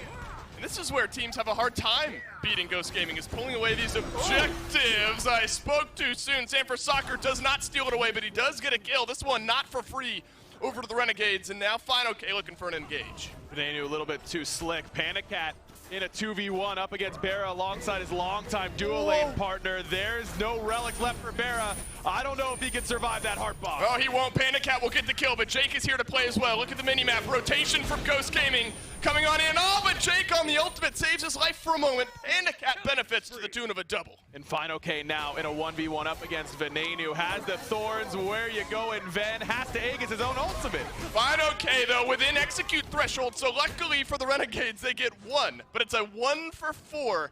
And Variety's the last one standing. Man, that is so difficult because I liked Renegades being the initiators, being the aggressors on that Pyromancer, but Sam just comes in, makes a great individual play. Panicat sets up for that gank beautifully for himself on the other side, and now Variety looking to force the Aegis. He does, and here comes Lasbra. Lasbra back from base. Now it's Captain Twig retreating backwards, but Lasbra will get the kill. Of course Mike is here, though, and Lasbra will eat the damage. So back to base, 1-for-1 trade after the fact. But again, you can feel the wind in the Renegade sails once Variety joins the fights. Yeah, but still, I mean, Ghost is able to win everything on the back end. Everything goes their way. Now it's going to be Oni Fury that they will confirm. Really all credit to Sam in my mind for sniffing out that Pyromancer pull, getting there, insta-killing Lasbra on that Mystic Rush, and then really setting up that whole fight on the right-hand side. At the same time that Panicat is really taking a smart fight up against Bera, forces those beads, which means the Stygian Torment is basically lethal to that Hunter after the fact. One of the reasons why we haven't seen this Apollo into the Cupid matchup a whole lot. You have to beads Fields of Love, and that's where Cupid wants you, is where he can make you very vulnerable to any other CC coming your way, and there's plenty of CC coming your way once your beads are down on this Ghost Gaming squad. Yeah, poor Bear Mike and Panicat calculate that one out perfectly. There's a moment where maybe Barracuda turns things around there, but then the rotation from Ghost Gaming, just a little bit too much. Lots of kills, objectives, big swings happening over the last couple of minutes. That translates now to about a 2,500 gold lead for Ghost Gaming, where it was even throughout the most of the early part now of this game. No big objectives left on the map outside of the Fire Giant, so maybe you start to see some pressure shift that way, but instead Ghost Gaming has something else in mind. They want this tier 2 tower over in the long lane, and they'll get it for free. No chance for anybody to come here and help Barracuda on this tier 2. I mean, mostly an Oni wave here still, that they've done such good work on working down that tower earlier on until Variety showed up to stop them. That's going to boost that gold lead up to a tangible point. 4,019 minutes is not a death sentence by any means, but it's a real tangible lead for the first time in this game for either squad. And you want a sense of the confidence that PBM is playing with. The way his build has gone here, I think pretty indicative of that. Obviously we talked about the Magai's Cloak, but now Spear of the Magus to add a little extra damage. Did this last game with the Divine Ruin. I thought it might be because the game was over by the time he'd build his third item, but this is something that I like quite a bit. You can't get tanky enough to live late game against how much damage there is in the game right now. Wow. Why not just add in more damage yourself? Frenzy popped around the Fire Giant. Variety first on in. Captain Twig, half HP, but Variety is the same as well. Ghost Gaming have deleted their primary target. Jake is pulled in. No one now on the back line. Sanford Soccer rotates behind Venenu, and it's another kill over to Ghost Gaming. They will not be denied. Jake gobbled up by the Kraken. Oh, but Barracuda on the rotation and adds one. And Jake's going to fall eventually to Panicat. Lasbra might have been able to escape, but Barracuda looking to match that. No blink coming from FineOK. Barra has to use the beads, and Mike still wants to set up the dive. Mike is lurking close by. Now with the tower, things a little bit more even. 3 for 1 as far as things go. And that's the first time, Aggro, now 20 minutes into this game, we've seen that Apollo ultimate used on a big fight like that. Not shy to use it, Barracuda was against Sanguine. Now it's the first time. Found a kill, helped out his team a little bit, could have been a lot worse. Was massive, because otherwise, if you don't kill Twig, I think this Fire Giant goes down easily. As it stands, it looks like they'll lose it anyways because of Ghost Gaming's damage and extra sustain through this Cupid. We were all, myself included, really memeing the Cupid bans yesterday instead of these Apollo bans, but you look at how much this Cupid has done for Ghost Gaming in this set. Kind of makes sense at this point. This healing has been oppressive in these team fights. Yeah, not quite as long a hold there on that Fire Giant as we saw a few days ago. Lasbro was close by, but Captain Twig is going to respawn in time. Full 5-stack of Fire Giant for Ghost Gaming. And, you know, game 1 was broken wide open by this point. The game 1 was ended by this point, 22 or so minutes in. This is kind of make or break territory for the Renegades. I mean, you find yourself 6,000 gold down. Still a few towers left on the map, and so you're not in quite a hole where you can't defend. No, you can defend. The question is, do you defend tier 2s? Right. I don't think that you can. I think that Ghost is too tanky, and their dive is too easy to execute. I mean, FineOK is really, really tanky with this thick bark acorn and the build that he's gone. Mike isn't as tanky because of the Magi's and the Spear of the Magus, but with him and Sam and FineOK, the dive I think is too easy. The problem is, if you give up both of these tier 2s, you're down 8,000 gold on your next Phoenix fight. You gotta ask yourself the question, would you rather take the fight down 6,000 here or down 9,000 on a Phoenix a little bit later on? Right.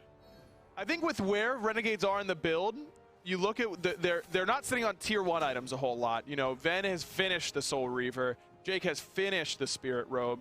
You're not sitting on tier 1 and tier 2 items for the vast majority of your players. So waiting a little bit of extra time, are you going to be able to get a full extra item between now and then?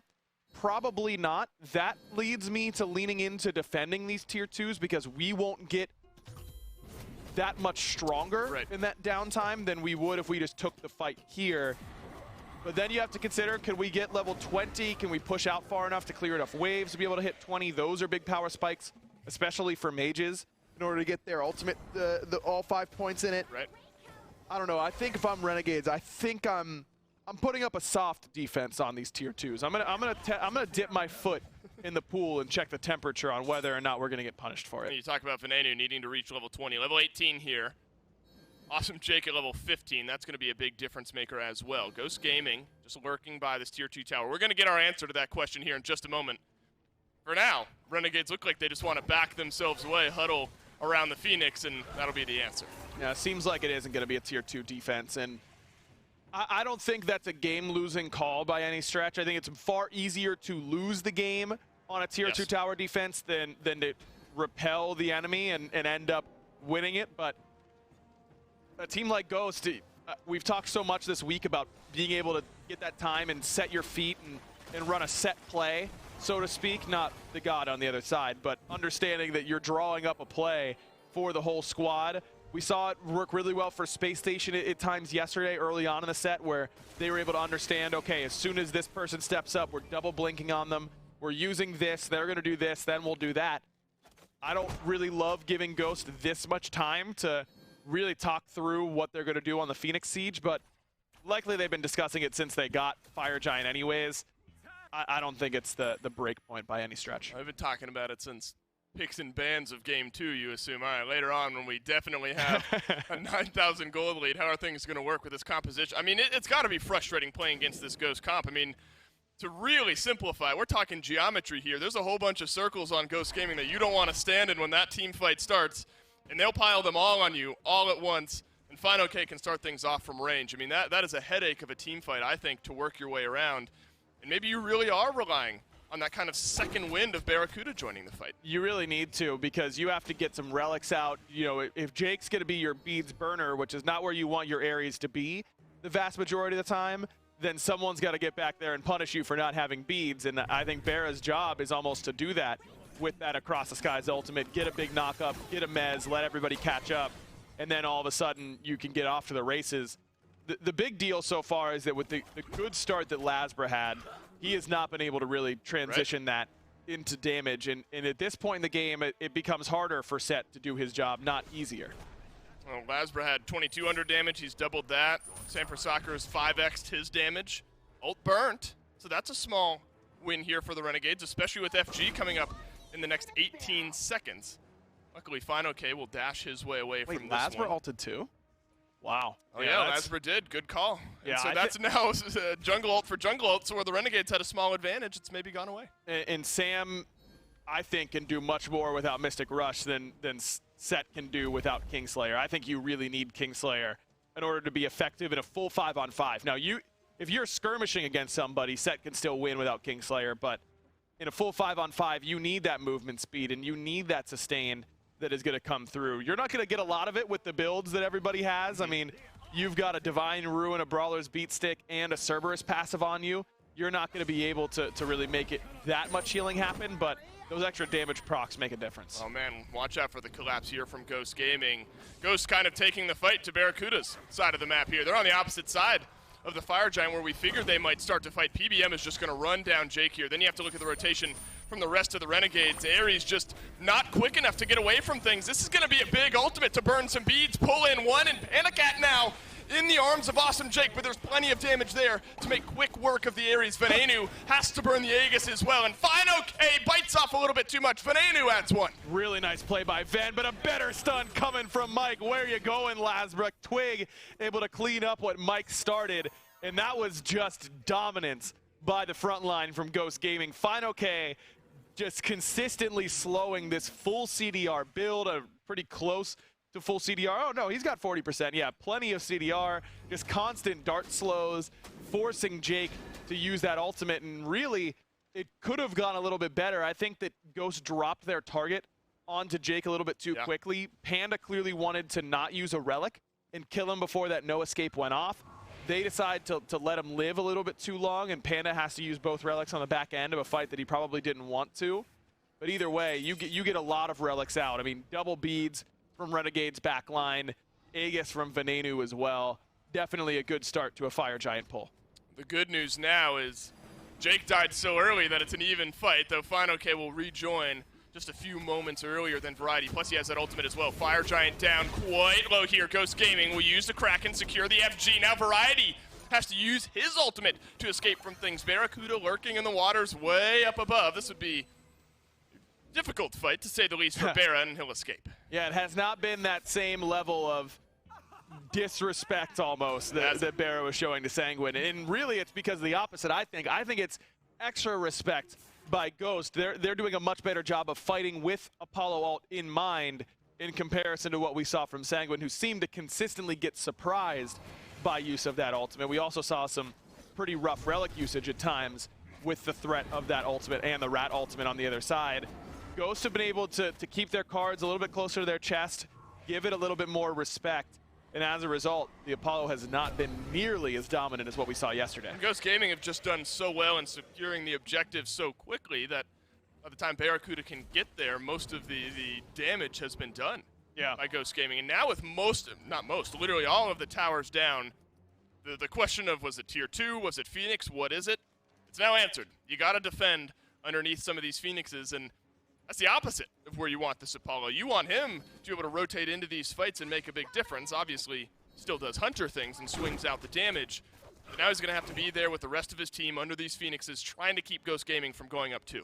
And he's not even going to do that much damage to these frontliners because double Spectral Armors picked up by FineOK and by Polar Bear Mike. The crit build here from Barra, very, very good and still worth going if you're planning on diving that back line, because crit still the best way in order to kill those squishies.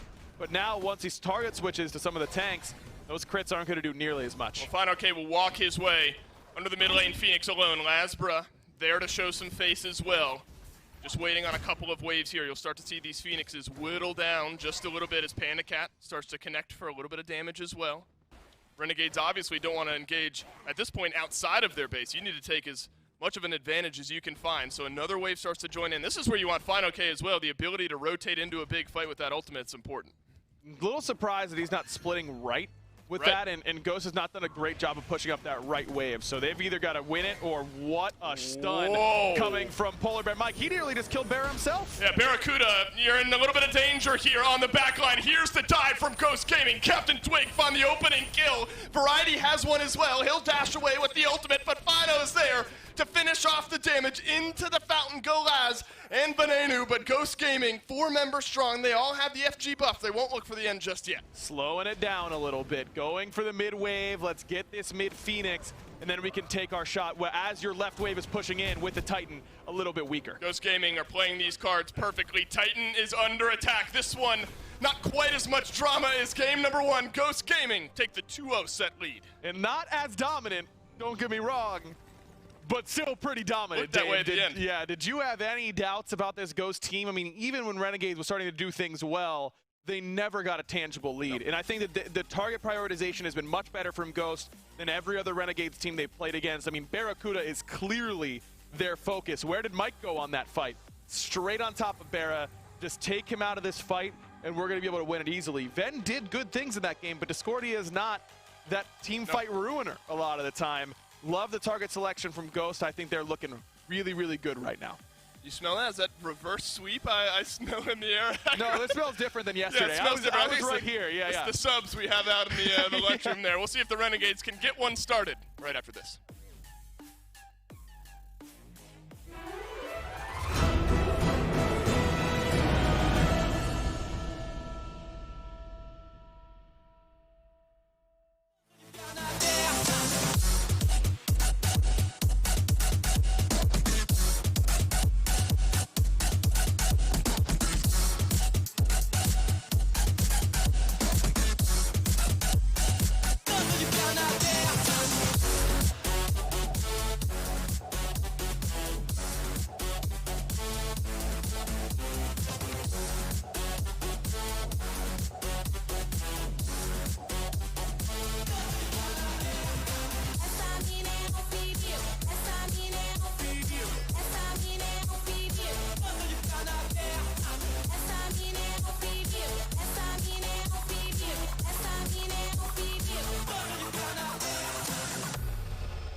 It takes them a little longer, but Ghosts still find the same end result. Welcome back, everyone, to the SMITE World Championship, where now Ghost Gaming is up 2-0. One game away from a trip to the finals, and that's going to be an interesting one. But, of course, we're always interested in some other things alongside this, like how you are watching at home. If you go on Twitter and use hashtag SWC at home, then you can have your chance to get showcased here on the broadcast. As you can see, some Ghost Gaming fans turning up for this. Good luck coming down there from some of your fans across the internet, and I bet happy now that they're up 2-0, Mifflin. Yeah, don't wish Ghost Gaming good luck. They don't need good luck, all right? That feels like cheating at this point, doesn't it? Well, and I love this. Hanging out with the boys, you got the webcams up. When you can't be together, still find a way to be there. I love the way this one looks. And, of course, Dalton Schultz, you got to see him a little bit earlier in the Content Creator Cup. He's chilling. He's got his football playoffs on the right-hand side. On the but small the big screen is on SMITE. Loving seeing that you're coming through. Wish you were playing today. But this is not a bad day otherwise. I hope he's a Ghost fan because he'd be pretty happy. If he's rooting for the Renegades, you're a little stressed out back there. Of course, there's also PK and Radiance a little bit later. But Mifflin, I mean, it's important. First off, I have to say again, hashtag SWC at home before I get too far away from the Twitter. That's what you need to use if you want to get featured on the broadcast. We'll be checking in with you periodically throughout the day. And now back to you, Mifflin. Ghost Gaming, one game away from finals. Game one. It was fast. It was cynical. Not cynical. Surgical. That's the word. Well, yeah, maybe clinical. a little cynical as well. Hey, you mixed them. that they come through. But now Renegades are backs against the wall. We've had 2 reverse sweeps in World's history. One of them was yesterday. Do you think they have it in them? Look, if the script's anything to go by, there's only going to be one allowed every single year, right? And we've already had the one this year. We got to go ask Hindu. Yeah, maybe if Hindu, if we let him like get a little editing, we get some whiteout in there, maybe we change it ourselves. But so far, man, Ghosts are looking unstoppable, aren't they? They're looking nigh unstoppable. Even then, in Game 2, we see Renegades shift up the strategy ever so slightly to allocate a little bit more of their composition towards early game pressure. It bought them, what, 10 minutes? And that's it. Ghosts still win convincingly. And there were so many times. I mean, Variety had some big plays. I even wrote down there's an FG that Variety was trying to steal there towards the very end. If he gets that, we might still be in the game. In fact, it might even be a Renegades victory if they're able to turn that around. But it felt like the team fights late game, even though Renegades looked like a stronger draft later on, they just couldn't hold up to it. The team fights from Ghosts were going 4 for 1 in their favor almost every single time. I think it's got to be the rotations. Every single time we see Twig rotate to the duo lane, they had Final K rotate out a solo to make sure that the rotation couldn't be matched by Ven. Every time someone went to jungle or anywhere else, it felt like Ghost always had the numbers advantage, at least from the offset of the fight, which is surprising because Ghost isn't the team that brought the actual global into the match. They had an Apollo on the side of the Renegades, but it felt like Pandacat was also out-rotating Barracuda at times. Now, twice this Ratatosker has gone over to Final K solo. This time he's 2-2-6, does pretty well there. 6-0-6, though. You go down the screen a little bit. Pandacat has been chilling on this Cupid. He is happy with this pick continually falling into his hands. And both of them get about 17,000 damage, almost 18,000 there for Pandacat.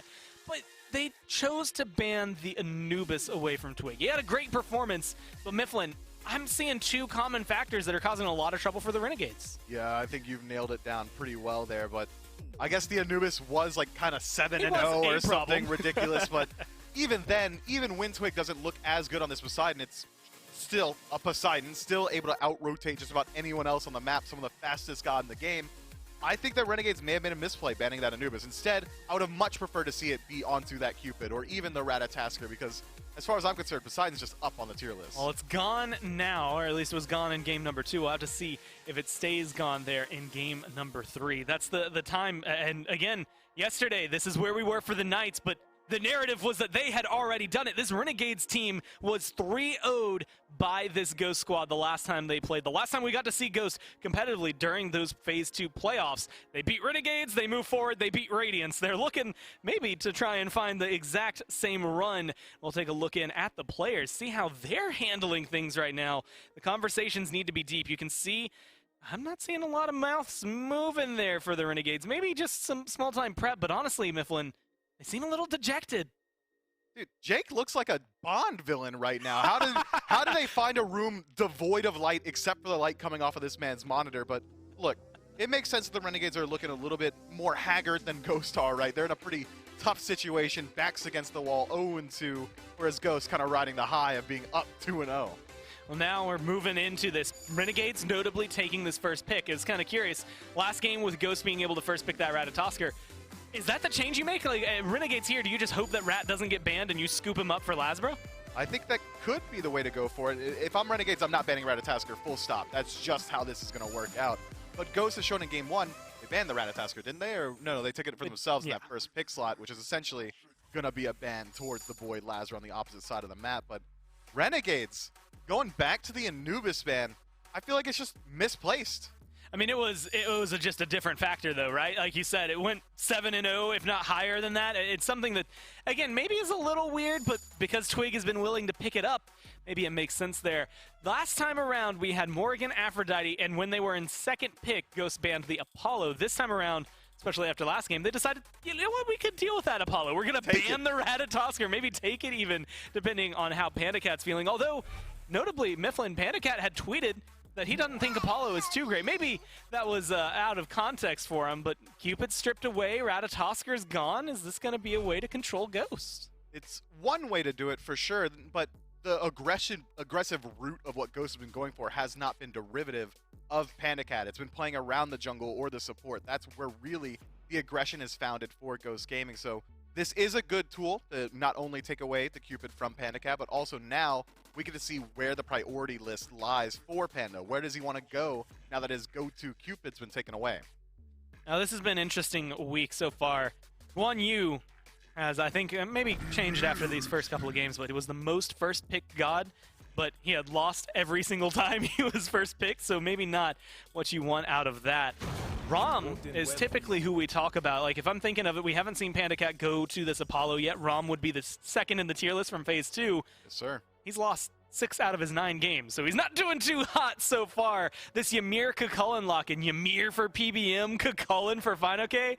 Look, if you're going to have him comfortable on a Ratatosker of all things, I can't imagine he's feeling any worse now on a Kukulkan. Dude, Gore, it's just so fun to see that Ghost, they wear their heart on their sleeve. There's no tricks to these drafts. There's nothing fancy about what they're doing. They're walking into the ring, and they're throwing haymakers left and right. This is aggression across the board already with those top 2 picks. I don't expect anything to change going forward, but now we're starting to get some chills. 408, busting out the tier, and Renegades stripping away the Poseidon from Twig. I love it. Now, we've seen the tier in support role, I think, every single time they've locked it in since they picked up Jake, even though they have Variety on their team. And I think that is an honorable mention. Variety's tier is something that has been noteworthy to tons of players over there in the solo lane. Does tier have a good enough matchup against Kukulkan that they swing it over there? Or should this just go into the 408 because of what we've seen this weekend? I think tier has the capacity to lane well against Kukulkan, but if there's any counter matchup there, it's that Kukulkan's got some slight anti-heal in his side of his kit, so it's going to be able to deal with that power cleave relatively well. But we already know. Yeah. I'm willing to bet money that 408 is going to be piloting the tier here because he looks so good on it. He's able to turn around so many fights. Even in the last set that he got to play in, my man went down 0-2 to start off a match and still somehow clawed his way up 3 levels. When someone's so good on a character, might as well give it to them. Well, second phase of bans have started. There's going to be the set ban, trying to strip that away from Lasbro. The Raven getting some respect after last game as well. I wouldn't be surprised if we see 2 more Assassins potentially join the ranks here. Try to strip down whatever you can from both Lasbro and Sam for Soccer. That's Serket taken away. And the last one in favor of the Renegades. Again, Sam, World's MVP last year. Thor, Nemesis, Hunbats are the gods that I have written down. One of those gets banned away there in the Thor. But that Nemesis was pretty big for him all year. This Hunbats was something they went for. What was that, game 1? I'm trying hard to remember because it felt like it was so long ago, even though I think it was just because it was so fast that it happens. With all those junglers taking off, they'll be looking for that. But Rob versus Poseidon, this Hunbats beside it. How's this feeling for Ghost? Dude, you nailed it. Nostradamus Gore Miser calling out the Hunbats pick hours before it's even locked in. That's awesome. I love this draft. It makes perfect sense. Ymir Freeze, Searing Pain. Well, okay. That's pretty easy to line up. Fear No Evil, Searing Pain. Okay, well, that's pretty easy to line up, too. And now you've got consistent beads burning capacity for Ghost Gaming. It's going to be Ymir engaging the fight.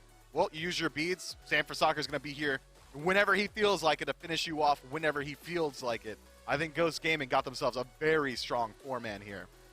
Now, there are 2 supports, and then there are 2 carries that flash onto the screen.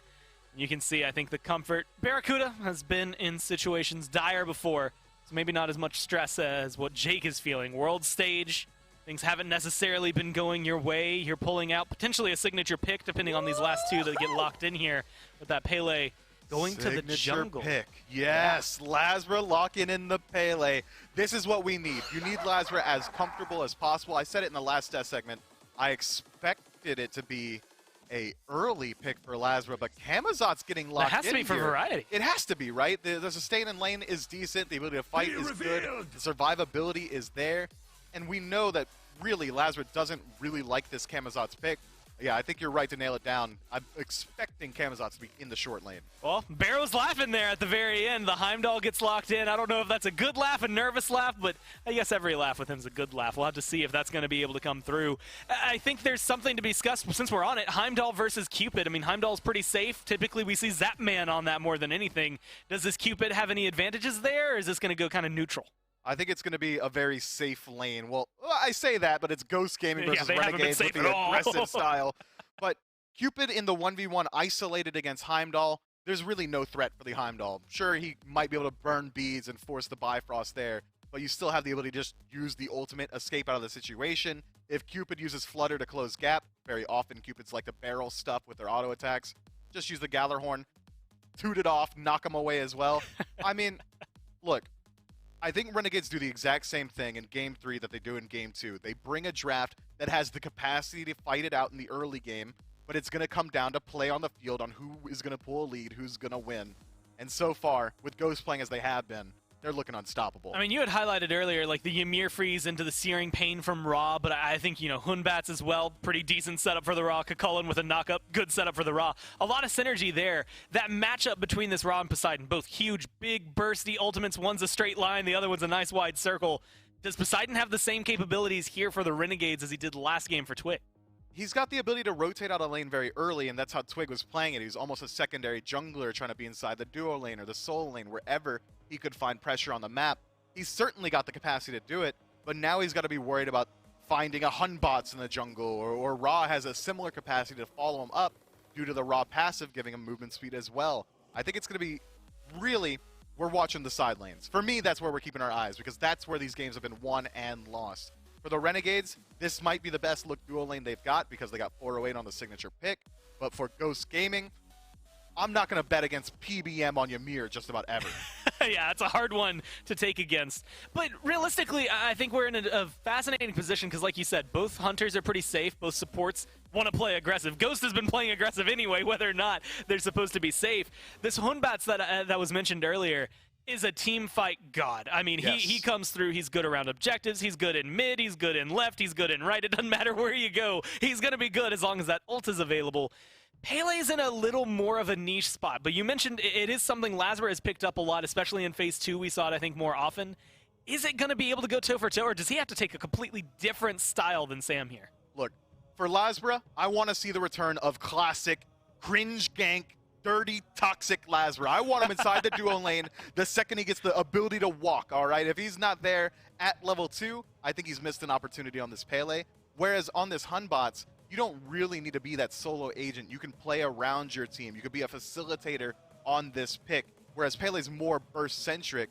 Look, Renegade's jungler needs to set the pace this time around if they want to win the match. Whereas Ghost, they've got so much pressure across the board with their draft, I don't think it really comes down to how well Sam plays. Yeah, it's 2-0 right now for Ghost Gaming. In case you needed that reminder, that number up there might not be enough for you. 1 game away for Ghost Gaming and trying to get themselves in the finals. This is a draft that seems like it can do it, Mifflin. Where are the holes? What can Renegades do, and can they win this one? The holes, it's likely going to be the Ymir. It's a double-edged sword. Ymir always going to have that aggressive early game style, that Frostbite passive, meaning he hits harder than just about anyone else in the early game. But being an immobile Guardian, and with Guardians have a traditionally slower build if they do elect to pick up Thieves or something along those lines, means that if he falls down early, he's going to fall down constantly. Well, it's do or die. 6 games in a row they won before today. 2 in a row lost. It's 1 more for Ghost, and they're in the finals. Let's go down to Dave and Aggro. The weak point of who you're playing against is Polar Bear Mike. I'm a little nervous for you here, Aggro. I mean, and it's a fair point, though. 100% for Mifflin in that you can bully out Ymir early. Mike has other things in mind. Jake will eat the first bit of damage here in this game. Mike on top of the damage charts for the first time here. Dolson, aggro, Doug, hopefully bringing you not the last game here in this set. The Renegades, though, got to dial things up. Have to. I mean, now your back's against the wall, and they've returned to a draft that feels very Renegades-like to me. The one question mark about this draft for me is that they feel a little bit CC light again. You've got good CC on the left and mid. I mean, you've got Cupid and Tyr, obviously very good CC between those two. Poseidon's not bad. You're going to force beads with that Kraken every once in a while in the Whirlpool as well. But then Lasbra's on the Pele, that's a pretty CC-like character. Variety bringing no CC at all outside of a slow on this Camazotz. I wonder if there's going to be enough pressure put onto the purification beads of Ghost Gaming in order to make this tier worthwhile. You're going to really look for him to pick up Sam and Mike more than anybody else in the early stages, because otherwise I think those beads will likely be up for the Ghost Gaming backline. I'd argue maybe more so than we've seen in the first two games here. Renegades are putting some chips in Jake's corner, giving him this tier pick. I mean, this pick for Jake has carried a lot of weight this week. I mean, we have seen some absurd plays from this guy and his ability to turn games around and start games off on the right foot. And that's got to be some confidence to Jake, a little nerves to Jake. But this tier pick, I think, brings a little extra pressure with it into the game. Look, with your back against the wall and elimination facing you, you don't want to change your style. You want to double down. Yeah, well said. Got to be fearless, and that's exactly what Jake is going to be doing on this tier. Look, he's had a rough start to this set, no doubt about it. I think that Ghost really put a lot of respect on his God pool and the way that he was going to play, with the way that they picked and banned. I think they've played every single game with Jake's impact in mind. And that's probably a little bit new to Jake at a world stage like this. It is a little bit new. You got to find a way to turn it around. Now maybe a chance onto Mike and PandaCat. PandaCat take the Bifrost on away, chuck out some autos from range, and Mike will walk away largely undeterred. Some pings rotating out towards Sanford Soccer. One jungler on the left side of the map, the other jungler on the right-hand side of the map. Now it's Fino K who might have to make his way back beneath his tier 1 tower. All the damage going into Fino. The Salmon leap away, but Lasbra's got the damage. Renegades, they strike first. Great patience from Lasbra. Don't use that eruption until you need to. Force Fino K to use that jump and then use that extra movement speed to catch up. Great gank early on. Finds him pushed up all wave long. Also credit to Variety, he manipulates that wave well. One of Cullen's weaknesses is that he's going to be really aggressive in lane, but oftentimes it requires you to use your jump in order to build that rage and be the aggressor and a clear, and makes you pretty susceptible to those ganks. Well, look at Lasbra now and the start that he had there in game 2, again in a similar position here in game 3, where he's got a bit of an early lead and can start to impact the map elsewhere. This pick, though, in Pele sometimes can be synonymous with Lasbra. We've seen incredible performances out of this guy on this pick. I'm excited to see how that transitions later on into the game. Variety, though, on this Camazotz. Talk about how this season's kind of come full circle. Onset of Season 7 here in the SPL. Camazotz running rampant out of the solo lane. And now, backs against the wall, Renegades are going to go back to it. Still does a lot of the same things really well. Sustains, feels impossible to peel away. That Bat Out of Hell ultimate is a nightmare for backliners. But I think that of the backliners that can deal with it the best, Heimdall's got to be at the top, even better than someone like Jing Wei, because Camazotz does have pretty good mobility these days. Heimdall can get out of range of anybody in the blink of an eye with the use of that Bifrost.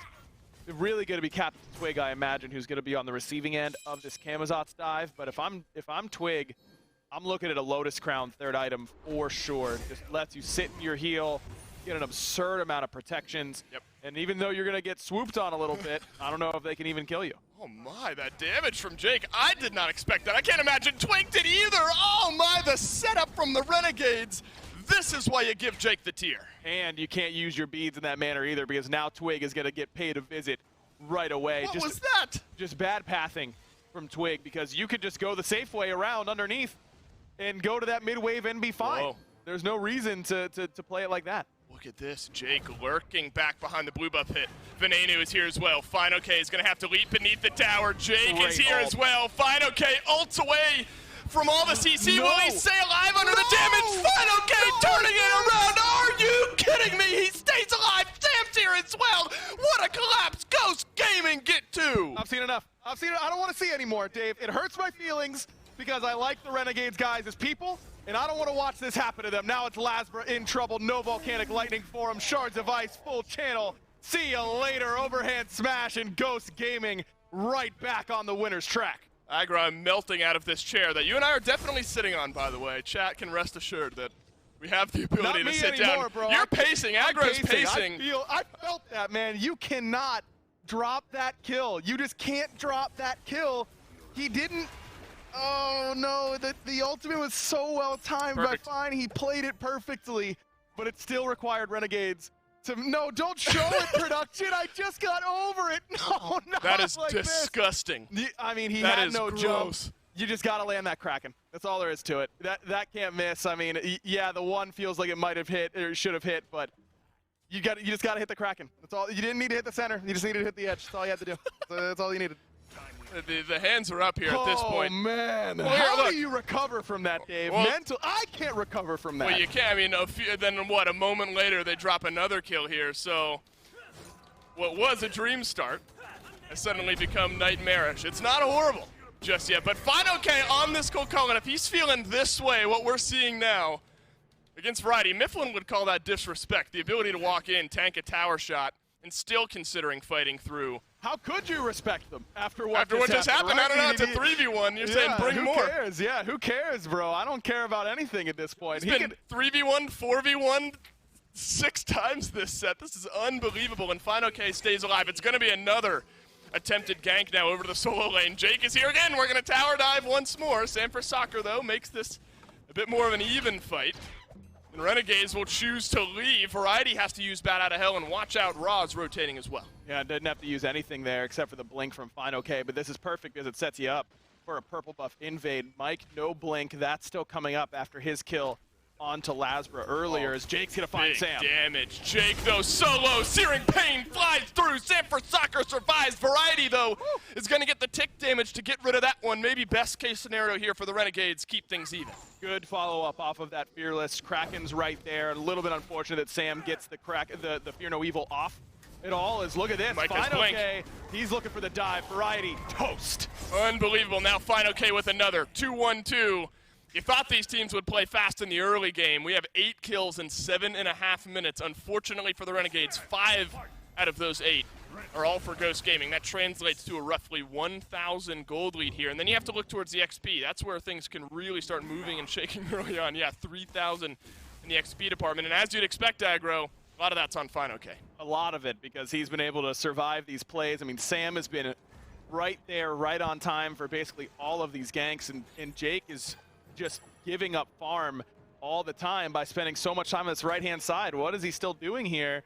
You can't gank him now. The man's level 9. He's going to come back with a Stone of Gaia, and now you have 0 kill potential on him, because your kill potential before was a Fearless, and now it's going to legitimately heal Final K because of the Stone of Gaia passive. Jake cannot spend time on this right side of the map anymore. He's got to get himself some farm. Well, here's the question. I asked Mifflin this the other day. Jake died twice, remember. Support in lane, dies twice on this tier. Renegades turn that game around and look for a win. I'll return to the thought here. See how Sam for Soccer responds to this Gold Fury that the Renegades are looking towards. Down at half HP, Ghost Gaming just not in a position to contest, and there's a Kraken for Venenu. So Renegades, big objective now pulled over. Good respect given by Sam. If he had Blink Fear No Evil up, I think we would have seen him go in there 100% of the time, but without it, you just don't have any real chance at finding that steal because of that Kraken coming from Venenu. The very least, I think Sam may have been able to stick around and force Ben to use the Kraken, but Ben used it anyways. It's just that now Ghost doesn't know if that Kraken's up. You got to play like it's up at all times. And the point I was kind of looking towards, and we continue to see Jake on, this is trouble for Variety. I'm not going to get this point across here. Variety is going to have to Bat Out of Hell. He'll survive, but bad to worse over in the solo lane. This Camazotz, you pick him to survive, to sustain, and that's about the best Variety can hope for. And look, Camazotz from behind is low on the tier list of characters who can do things from behind, because he doesn't bring any sort of utility or to your team composition. It's all damage, and he's not going to do a whole lot of that. At this rate, he's a lower level than Mike at this point in the game. It's been a death sentence for anyone, not just the Renegades playing against Ghost Gaming. When you see Mike's pressure translate into the type of lead that you see him have now, not only over Awesome Jake, but over Variety, even with Lasbra as well. Tends to not bode very well for you here. But you can't necessarily stop if you're Jake, right? I mean, you pick this tier so you can get aggressive, get in your face, but it's going to result in you losing nearly your life, but most of your HP. It's just not a great position to be in. Man. And here comes fine, okay. Now I come to you instead of you coming to me. He's in a little bit of trouble with Lasbra in tow, but again, level 11 at this point in the game means that you are pretty much invincible as a solo laner. Just no one has the damage to take you down. So fine, okay, we'll rotate with the rest of his team on over towards that Pyromancer. So Ghost Gaming give up the Gold Fury a moment ago, of course 1 for 1. Maybe still in favor of the Renegades, but the pressure that's been built up, and now plus this Pyromancer a couple minutes later after the Fury, big for Ghost. And as big as that play was for Ghost, to not lose fine okay, to get a couple of kills on the back end, in terms of golden experience, it was a big play. Right. What it does to the mental of the Renegades, I mean, I don't know how you go through a set where game 1 you get embarrassed, frankly, in game number 1. Game 2, you like turn 45 around. minutes ago. Game 2, you look competitive. They make some more plays than you. That's fine. But now you know you're 1 game away from being done with your year. And now that happens to you. How do you bounce back mentally? I mean, we're talking above PK level of mental fortitude required, and I don't know that there is a level above PK level mental fortitude. No, I'm turning off the stream, I'm going to bed, and that's what, if my ranked games are going the way. It's that Seinfeld gif, you know, that throws the hands up. Nope, Okay, I'm leaving the theater. Thank you very much. I'll talk to you later. Yeah, exactly. Jake might wish he could leave here. He's deep in Ghost Gaming territory at half HP. Variety attempting to save his support. Bad out of hell. Actually, he's going to tick down some damage. Now things are a bit topsy-turvy here. Ghost Gaming can just collapse on in onto Variety. Awesome Jake is in there behind as well. Kraken from Venenu does some good damage, and Venenu will pick up the first kill. Awesome Jake survives, but Captain Twig adds 1. Good collapse in from the Renegades. I thought it was going to be disaster after Jake got a 2-man fearless out of that Kraken, but still looking pretty good. It's a 2 for 1 so far, and I don't think Ghost is going to be able to pick anybody else up. Fine was just on the back end of that Rage transformation, so he didn't have a lot left in the tank. Even when he retransforms back into the human form, it's just not going to be nearly as strong. Good collapse. Sam's really been punished for not having beads early on in this game. Once he gets those, I think Renegades fights get a lot harder, but so far, Lasbra's been in good spots. Ben, to his credit, after really setting up that disaster on the right-hand side, has looked good so far in this game. He had a really nice title surge, even after Jake trolled him a little bit with that fearless. Look, I'll eat my words. I'm thinking Jake and Variety are nothing but caught out there. I'm assuming they're at half HP. They're on the Ghost Gaming side of the map. You're thinking those are a couple extra kills. They're going to trickle towards Ghost. Hasn't translated to much of a gold swing at all. Still right around that 2K mark. But that's what you need if you're the Renegades. Find some lopsided trades. Something just to get the mental in order. And it looks like, to their credit, their mental is in order. They look like they're in an okay position. They're still being aggressive. They're still thinking. I mean, Variety gets his ult forced, and then he really thinks about the situation, communicates the situation, and realizes that even though they're down, that was a potential for a play.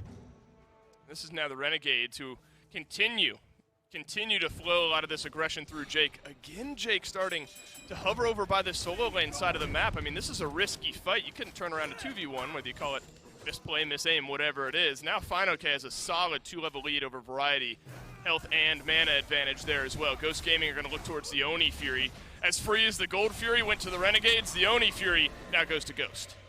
Easy enough, and this is a position where you'd rather have a Gold Fury than an Oni Fury. The Oni waves, I mean, we're still in the laning phase. They're just going to shove down and be met by everybody there. Is a nice wall from Mike. Catches that Fearless, but still loses the Magi's to the defensive stance Fearless. Oni Fury having less golden experience for your team than something like a traditional Gold Fury means that that's a little bit unfortunate for Ghost. They would rather have a gold or a primal in that instance in order to get a buff that lasts a little bit longer, but still golden XP that all of a sudden Renegades can't get for a while. I'm sure they're not complaining too much. These next few minutes as well, you start to look at important pivot points as far as levels go. It's Oh, Jake is now level 9. Mike has that second relic. Wall off, stunned onto Jake again. Big ultimate, though. Jake stays alive. Variety's going to rotate in as well. Soccer has to blink away. BBM is just going to try to chase down Jake, but that's a fruitless effort here, and maybe Mike is a bit caught out. He's level 12. It's going to take a while before he actually falls. FinoK is coming over this wall with a blink. Oh, and FinoK is here to play as well. Searing Pain does not catch out onto Jake. Variety has been left alone. Bat out of hell will save the life of the Camazotz for the time being. FinoK beneath the tier 1 tower. Thorns are there. Can he turn this one around? Venenu has to use the Aegis. He'll survive for the time being. Renegades have to collapse. And Venenu just juking as long as he can. Finally, Twig is ready to step up. You know, this is before your time, Dave, but once upon a time there was a team with PBM and PandaCat who dominated duo lane just about every game. They were the best team in North America by a lot, and they had this guy in the solo lane who played a lot of Kukulkan and looked like he was just ending games by himself. This is shades of Season 4 Benji right now from Alfonso. Oh, Variety feels like he might have gotten a quick one over on FinoK. Has to dodge the damage from Twig. Jake is here as well. Maybe now's the time you can slow down this onslaught from the Kukulkan. Variety, or Lasbra, excuse me, is going to try to close this gap here. Jake is there as well. FinoK is going to get knocked off to the side. Some healing from Twig will draw this fight out just a little bit longer, but there's just too much damage, too much tankiness, but not enough for Jake to get the kill. Twig just can't find enough damage with that Searing Pain. A little bit unlucky on the timing. It did. That Stone of Gaia healing, man, when your whole CC chain is predicated on knockups coming from Fearless and coming from Pele Eruption, makes it a lot harder to make it work. Yeah, Jake, you thought you had done something here, but instead Soccer lurking around the corner. Big knockback from awesome Jake. Lasbra is here as well. Was this a bait and switch? Jake up and over, but Soccer does the same. Really good use of that jump, but look at that wall coming from PBM. Man. Where you going last, and all of a sudden, Jake is still here, but Variety, a little bit of help coming. This is chaos now. Everyone baiting and switching on one another. More recently, Lasbra's the one who goes down. So if you really draw this thread out, it's a kill onto FinoK that then results in a kill a little bit later onto Lasbra. I suppose, luckily, what we've seen when Variety's on that Apollo, you start to shift your eyes towards the left-hand side of the map as well, is that Barracuda hasn't been able to free farm some of these waves, rotate his way on in. But the gold and the XP, though XP has a bit of an uptick, has been trending still in the wrong direction here. 5K in the leader, Ghost. And I think that Ghost's composition scales so much better than that of Renegades into the late game. I mean, Renegades have a lot of mobility and a lot of dive, but Lotus Crown now online for Twig, upgraded Shell online for Twig. You've got good peel from Ghost. They've got excellent CC. Heimdall, one of the best at peeling for his mage in that back line because of the CC that he brings and his ability to stay safe at the exact same time. Oh, what a play from Panda! Links the Bifrost. Barra, where you going? And Barra back down to earth will stay alive. That is the least satisfying way to end that engagement. PandaCat, you are nuts. But now there's a dive from the rest of the Renegades. PandaCat stays alive, gets the kill. What a play! Awesome Jake, though, is able to turn one around. Yeah, but Ven is going to pay for it. Beads used. Twig just needs one more ability. Oh! And that one's going to do it. Put the scope on Twig. He finds the long-range one. PBM there on the assist as well. Now FinoK will rotate over. There's your justice for PandaCat. 2-kill swing to Ghost. That was so sick, man. That was so sick. And don't forget that everyone's talking about Zapman playing Heimdall, and for good reason. Zap's been really, really good on it. But when you think about the Heimdall players that have made the most difference, think back to what PandaCat did in Phase 1 playoffs on this pick. There was no doubt at that point who the best Heimdall player in the world was. He just has kept it in the back pocket for a little bit. You want to talk about creativity. You want to talk about getting in there at any cost. That was sick from PandaCat. And there's no justice in the world that Barracuda lives with 1 HP. Come on, man. What is that? He's got to die for a highlight play like that. That's a joke. There is some justice for Renegades fans, though. Yeah. Except then 10 seconds later, they end up losing a few too many members anyway. So Ghost Gaming, 5K, yeah, you thought. Now, on over towards 7K. We had a brutal replay to watch from a Renegades fan perspective earlier on in this game, Aggro. I imagine this one for Hunter fans everywhere. Yeah, that feels good. Equally tough. I wonder, he got the big auto as well. Panda played that as well as humanly possible. Maybe he's supposed to put himself in tower range to give himself an extra shot, but he's going to just get one here up against Variety. Yeah, Panda Cat's found another ultimate in the meantime, and Variety will have to bat out of hell his way out of lane here. So he'll survive another target, survives the Panda Cat onslaught with just a little bit of HP. I mean, Variety at this point, you're looking for an impact anywhere. I mean, you are 3 levels down over FineOK. I guess you got to try to match that pressure somehow. Very difficult to do so. Oh, very, man. very difficult. Now Jake uses that ultimate straight into Sam's Still waiting surviving. arms, but still surviving. This is what Jake does best on this pick, is create space even when maybe he shouldn't be at the enemy red buff by himself with all those members of the enemy team. I think one of the biggest differences in this set for Renegades is that Barra has not been able to make the same impact in comparison to the enemy ADC as he did in that Sanguine set. Netrioid was great in all the fights that he could get to, but Barra put himself in positions to be at fights that Netrioid couldn't. The fights were over, right? These fights have not been in that same vein, even when Barra's on that Apollo. And in the fights where they are both there, Panda Cat has really done just as much, if not more. Right. And I feel like all of those fights, and I'm not saying that to take away from Barra's performance, who I think has played out of his mind this whole week. I'm doing it to highlight how damn good Panda Cat is at the game. When you're talking about the best hunters to ever play the game, if Panda Cat's not in your mouth, you're messing up. This dude has been dominant his whole career. Whether it's big multi-kills, massive damage, or smooth plays like we saw a few moments ago, Panda Cat can absolutely get it done. And now Ghost Gaming are going to try to pull this one out of reach of the Renegades with a Fire Giant pull here. Variety has been sitting at level 15 for a little bit longer than maybe he'd hoped. Good wall off from Variety. Ghost Gaming take down the FG, and it's got to be a ultimate from the Kamazots to stay alive. This is good, though, from the Renegades. They aren't here to contest in numbers, but look at where they are on the map. This is something they did very well against Sanguine, was their macro map play, trying to get some extra towers. They're going to get the tier 2 in left, but not quite the tier 2 in mid. It's a good chase there from Sam for Soccer, and Jake will end up going down. Did buy some time, did buy some gold. So the Renegades, in that moment, maybe the best you could hope for, but it's the ensuing push. We've seen this now 3 games in a row. Ghost Gaming find themselves 20 or so minute Fire Giant. They've got it on all 5 members. They have the chance to make massive sweeping changes to the map state on the map. And all that pressure FineOK's built up this game, you already got exposed Phoenixes on the right side. Easy for Ghost Gaming so far. And really, Renegades got off to their best start of the set in game 3. And then that one play on the right side, I think, just completely pulled all of the momentum out of the Renegades' hands and really placed it firmly in that of Ghost Gaming.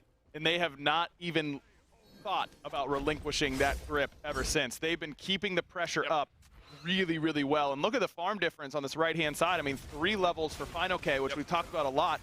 But Sam has just been out-farming Lasbra all set. He's up 4 levels yet again. Safer Soccer's had an incredible game. I mean, it's usually hard to find one specific guy on Ghost Gaming to highlight. A lot of times, you know, BBM pops off, Sam pops off. I mean, what we've seen today has been pretty consistent team performance from Ghost Gaming, though I think FineOK has taken over game 3 a little bit extra, but absolutely correct to call out Sam for Soccer. Renegades have kind of left, try to push up some waves here on the right-hand side. Buy yourself some time on the defensive end here. There has been some time burnt off the FG, 2 minutes remaining on the buff, but it's going to be a Pyromancer back to spend some gold, and then maybe we see some pushes. Not having all 3 waves pushed makes me think that Ghosts want to make sure that they're keeping all of them at the same time, though they didn't do that earlier on in this set. Maybe a couple key items that they needed to upgrade. I mean, you got a Mantle of Discord picked up there by PBM. He's able to upgrade the Blink. A lot of power pots built, but you aren't going to have a whole lot of time anymore with the way that Ghost has started this siege. You're going to be looking at only a minute 40 on this buff. I think 30 seconds per wave. Not a lot of opportunities in order to crack the base of Renegades. And this is brutal as well. I mean, you've got 3 level differences in solo and jungle, whereas at least in game 2, the gold difference was wide, but you figured the levels might not be as large of an issue. I mean, this is a deeper hole, it seems like, from the Renegades on this side of the map, especially when you consider what Jake has been doing, what Jake wants to be doing. I imagine it's a mental toughness game as well, kind of corralling this aggression on the tier beneath the Phoenix. It's not easy because you want to be able to find those Blink Fearlesses, but at this point, everybody who you'd be picking up normally that you want has beads. It's only FineOK that doesn't have some sort of CC immunity that is going to be there preemptively. Laz deep in his own jungle. He's going to be behind the Renegades here. Could be a chance for a small collapse off to the side. But not only is there a ward, Dave, you've got Heimdall. good So point. as soon as he uses that first ability, He's going to have all the info he needs on where Lasbra can be. Well, then if Laz wants to collapse, he's got to do it now. The rest of his team is being aggressed on by Ghost Gaming. Barracuda has to leave. The Thorns nearly getting it done there. Kraken from Venenu finds the opening kill. Sam for soccer, though, big double. Instant space created by FineOK, and Sam is going to find himself a triple kill, looking for the quad, can't quite find it. Barra at least put some sort of stamp on this game. Barracuda's still in it, Jake is as well, but Ghost Gaming are going to have to leave for the time being.